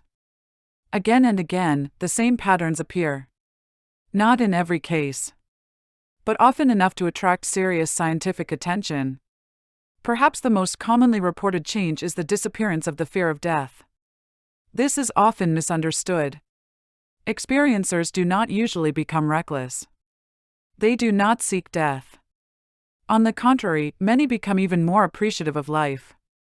They simply stop fearing what they believe comes afterward. One man who survived cardiac arrest explained, "I don't want to leave my family. I love living. But I no longer fear dying." Those are two very different things.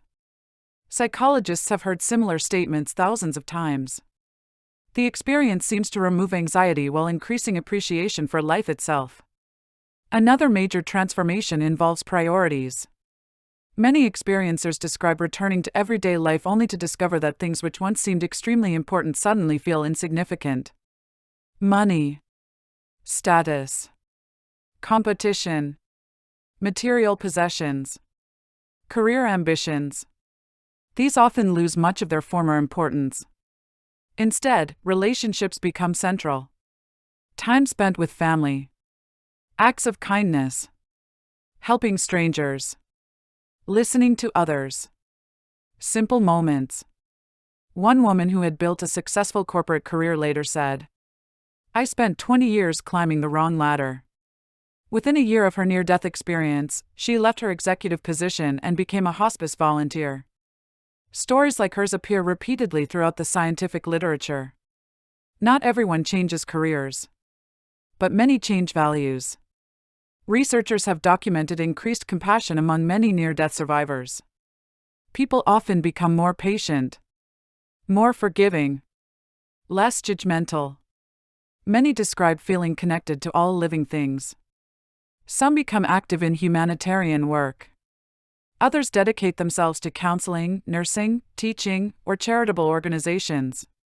Again, these changes are measurable. Psychological studies comparing experiencers with control groups frequently find significant differences in long-term attitudes and behavior. Another interesting finding involves spirituality. Many experiencers become more spiritually interested. But surprisingly, they do not always become more religious. This distinction is important. Some return with stronger commitment to their existing faith. Others leave organized religion entirely while describing themselves as deeply spiritual. Many say they no longer identify strongly with any single religious tradition. Instead, they focus upon universal values such as compassion, love, forgiveness, and service. Researchers have noted this pattern repeatedly. Near-death experiences often deepen spirituality without necessarily increasing religious affiliation. Family members sometimes struggle to understand these changes. Imagine your spouse survives cardiac arrest. The person who returns seems physically identical. Yet emotionally, they appear profoundly different. Old interests disappear. New priorities emerge. Friends may notice dramatic personality changes. Some marriages become stronger. Others experience tension. Children sometimes say, "Mom isn't the same person anymore." Or, "Dad stopped caring about money and started caring about people." These adjustments can be challenging. Psychologists who counsel near-death survivors often emphasize that integration takes time. Returning to ordinary life is not always easy. One of the most difficult adjustments involves communication. Many experiencers desperately want to share what happened. Yet they fear ridicule. Some remain silent for years. Others attempt to describe the experience only to hear, "It was just a dream. You were hallucinating. The medication caused it." Whether those explanations are correct or not, many experiencers feel deeply misunderstood. Support groups have therefore become increasingly common. They provide safe places where individuals can discuss their experiences without fear of dismissal. Researchers have observed another fascinating pattern. Many near-death survivors report increased intuition. Some describe unusually vivid dreams. Others claim heightened sensitivity to the emotions of people around them. These reports remain controversial. Science has not established that near-death experiences produce psychic abilities. Nevertheless, the claims appear frequently enough that researchers continue documenting them. Perhaps they reflect genuine psychological changes. Perhaps increased attention to subtle emotional cues. Perhaps something else entirely. At present, no definitive explanation exists. Some experiencers also report difficulty returning to ordinary routines. Imagine spending what felt like timeless moments surrounded by overwhelming peace and unconditional love. Then suddenly awakening beneath fluorescent hospital lights. Machines beeping. Pain returning. Doctors asking questions. Several survivors describe profound disappointment at returning. Again, this does not usually indicate suicidal thinking. Instead, they compare it to returning home after witnessing unimaginable beauty. Everyday life initially feels flat by comparison. Most eventually adjust. But the transition can take months, or even years. Researchers have also documented increased environmental awareness. Many experiencers develop deep concern for nature, animals, the planet, future generations. Simple pleasures become more meaningful. Watching a sunset, listening to birds, spending time with loved ones. These experiences often replace pursuits that previously dominated their lives. One recurring statement appears throughout decades of interviews. The only thing we take with us is how we treated other people. Whether interpreted spiritually or psychologically, this lesson appears with remarkable consistency. Many experiencers insist the central message of their near-death experience involved love. Not romantic love. Not emotional attachment alone. But compassion, kindness, understanding, connection. Researchers remain careful not to present these reports as objective proof of any spiritual reality. Instead, they document them as consistent themes emerging from thousands of independent accounts. Interestingly, not every transformation is easy. Some experiencers struggle with depression, not because the experience frightened them, but because ordinary life feels less meaningful afterward. Others feel isolated, unable to discuss what happened. Healthcare professionals increasingly recognize these adjustment challenges. Several hospitals now provide counseling specifically for patients reporting near-death experiences. Another surprising observation concerns memory. Many experiencers insist the memory never fades. Unlike dreams, which become vague over time, near-death memories often remain extraordinarily vivid decades later. Researchers using standardized memory assessments consistently find that participants rate their NDE memories as among the clearest of their entire lives. Why this occurs remains unknown. Emotion likely plays a role. So may unusual neurological processing during the event itself. Again, the science remains incomplete. Perhaps the most remarkable finding is simply this. Whether one interprets near-death experiences as neurological events, spiritual encounters, or something not yet understood, The lives of those who experience them are often profoundly transformed. That transformation itself is beyond dispute. Its cause remains one of the great unanswered questions. As our journey approaches its conclusion, one final challenge remains. What does modern science actually know? What remains speculation? And which mysteries continue resisting every attempt at explanation? Part 14: The Greatest Unanswered Questions. After decades of research, thousands of published case reports, millions of personal testimonies, and countless hours of scientific investigation, one remarkable fact remains. Near-death experiences are still one of the greatest unsolved mysteries in modern science. Researchers have learned a tremendous amount. They understand more today than they did 50 years ago. Yet the biggest questions remain unanswered. Perhaps that is what makes this subject so fascinating. It sits at the intersection of medicine, neuroscience, psychology, philosophy, and spirituality. Each discipline contributes valuable insights. None possesses the complete answer. Let us begin with what science knows with reasonable confidence. First, near-death experiences are genuine psychological events. People truly report them. The memories often remain vivid for decades. Researchers can measure their long-term emotional effects. Whether interpreted as neurological or spiritual, the experiences themselves are real to those who have them. Second, not everyone who comes close to death reports a near-death experience. In fact, most do not. Studies suggest that roughly 10 to 20% of survivors of cardiac arrest recall experiences meeting the criteria for an NDE. The majority remember nothing at all. Why? No one knows.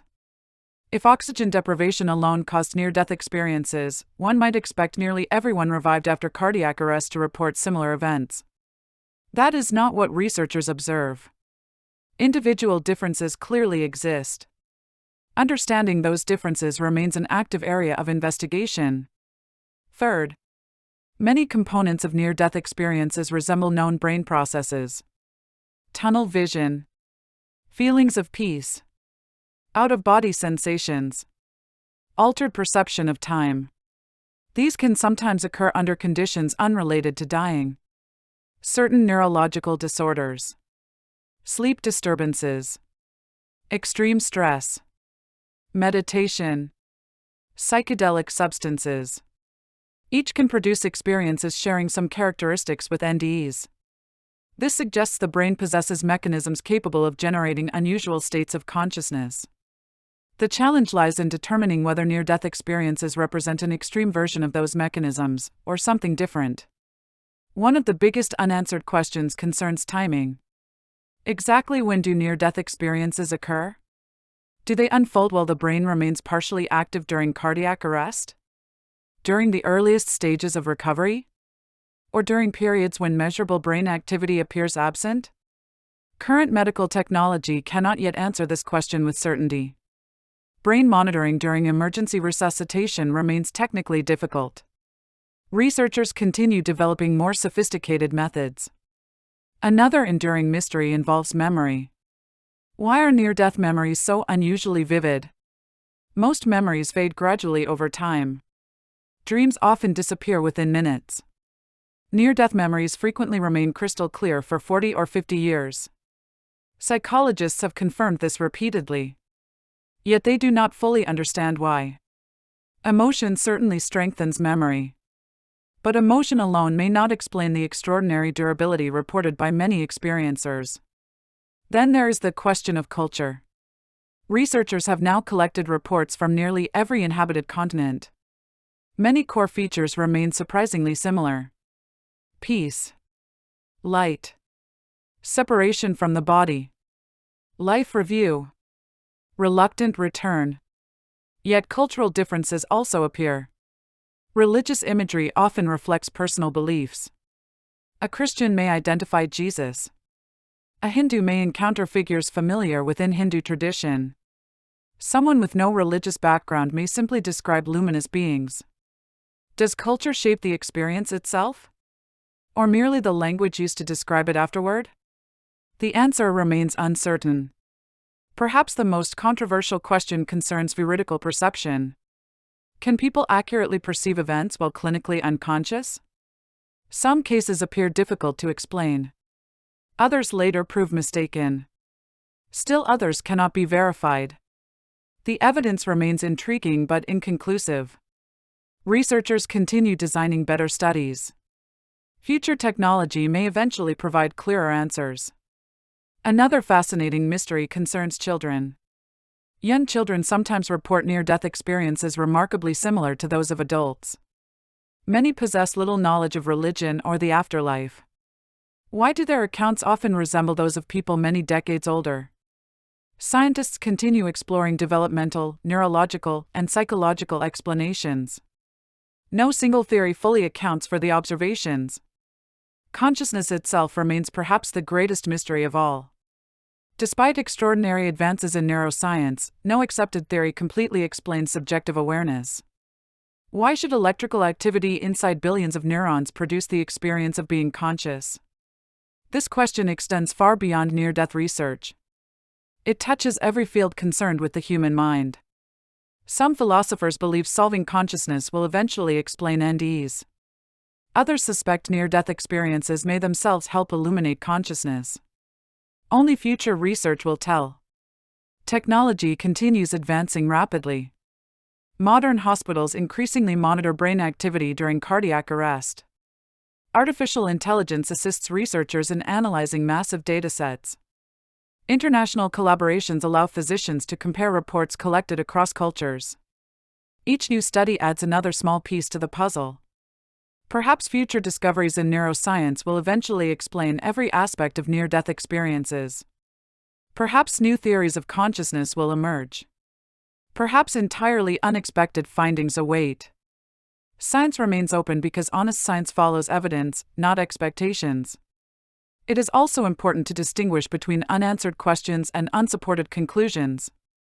Some books, documentaries, and websites confidently claim near-death experiences prove an afterlife. Others insist they have been completely explained by brain chemistry. Neither position reflects the current scientific consensus. The evidence simply does not justify such certainty. Responsible researchers acknowledge complexity. They recognize that multiple explanations may contribute simultaneously. They remain willing to revise conclusions as new evidence appears. This willingness to remain uncertain is one of science's greatest strengths. Throughout history, humanity has repeatedly confronted mysteries that initially seemed impossible to understand. Lightning, disease, gravity, the motion of planets. Each eventually yielded important discoveries. Perhaps consciousness will follow a similar path.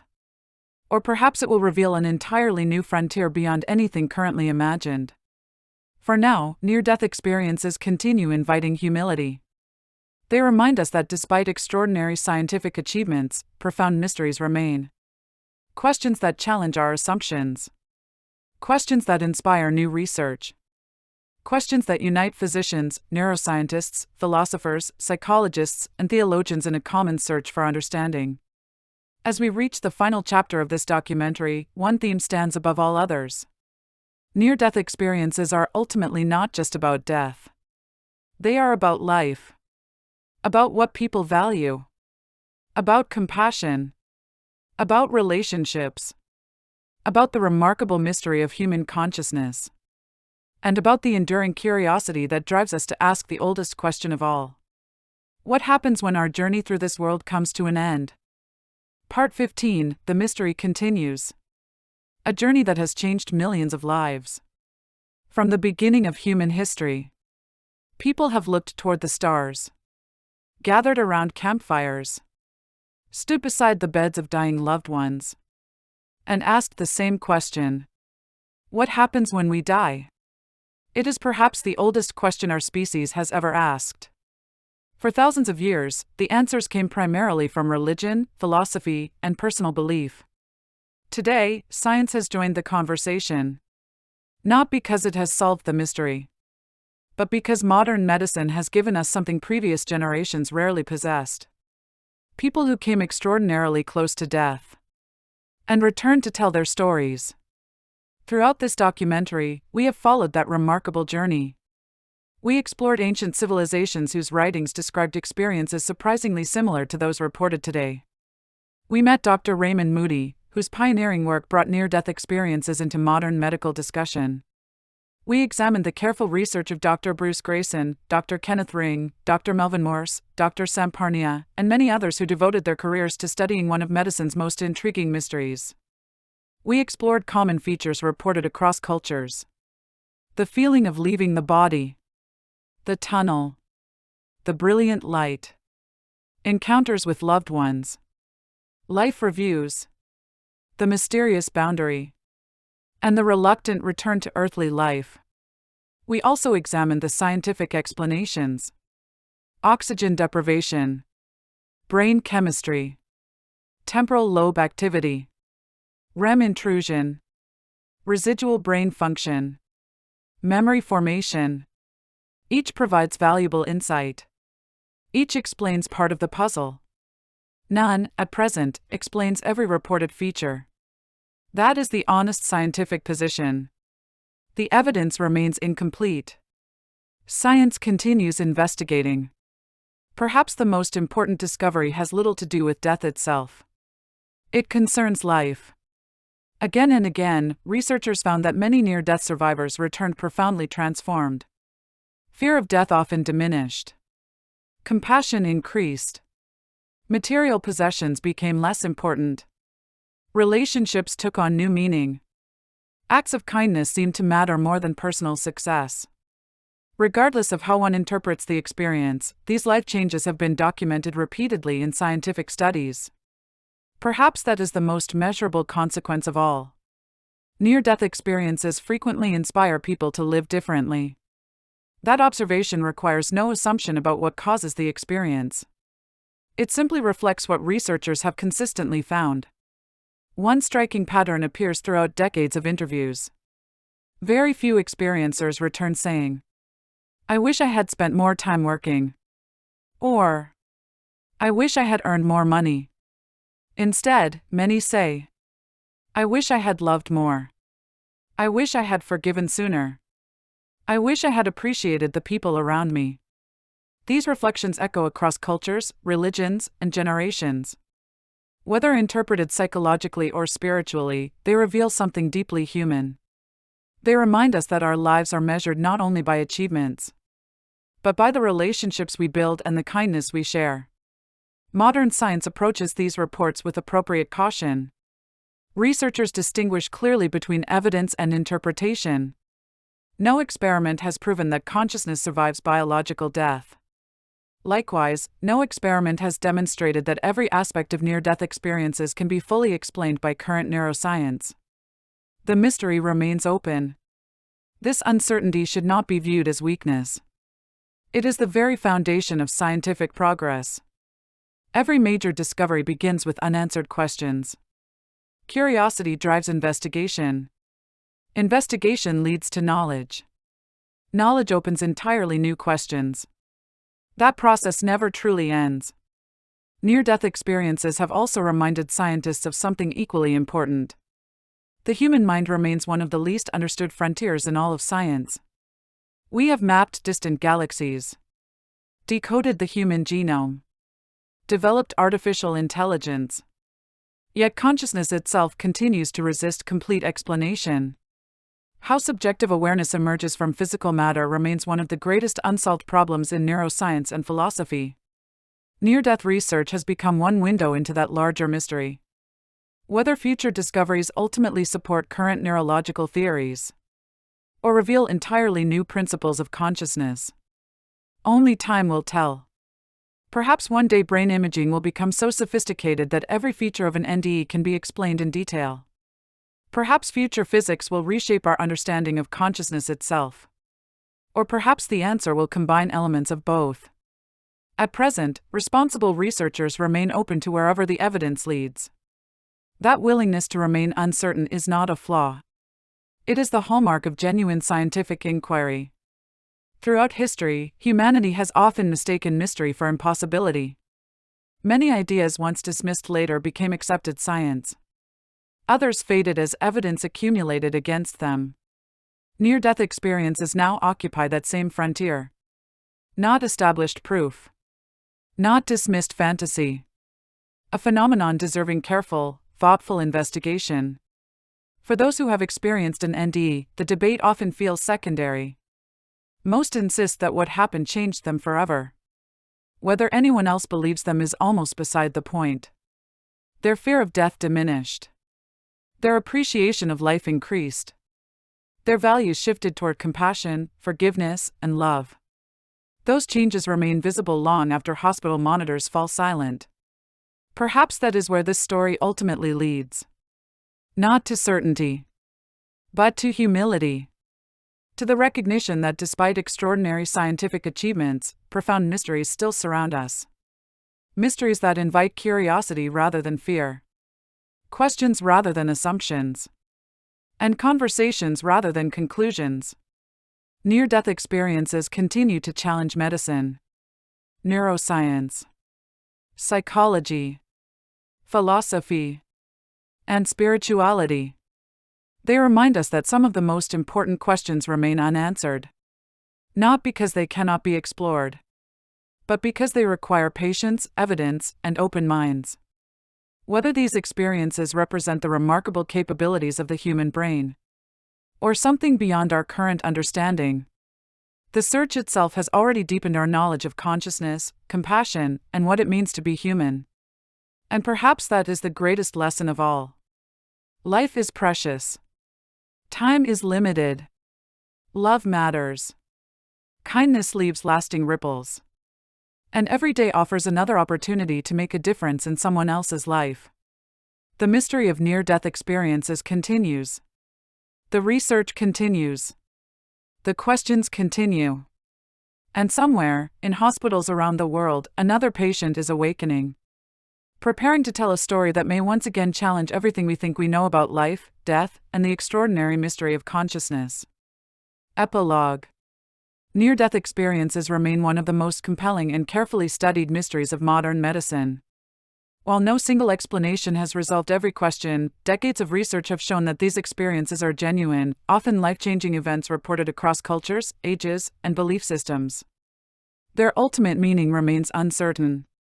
Their impact is undeniable. Whether viewed through the lens of neuroscience, psychology, philosophy, or spirituality, near-death experiences remind us that the frontier of human consciousness is still largely unexplored. And perhaps, as future generations continue this search with new technologies and deeper understanding, humanity will move one step closer to answering the oldest question ever asked. What lies beyond the final heartbeat?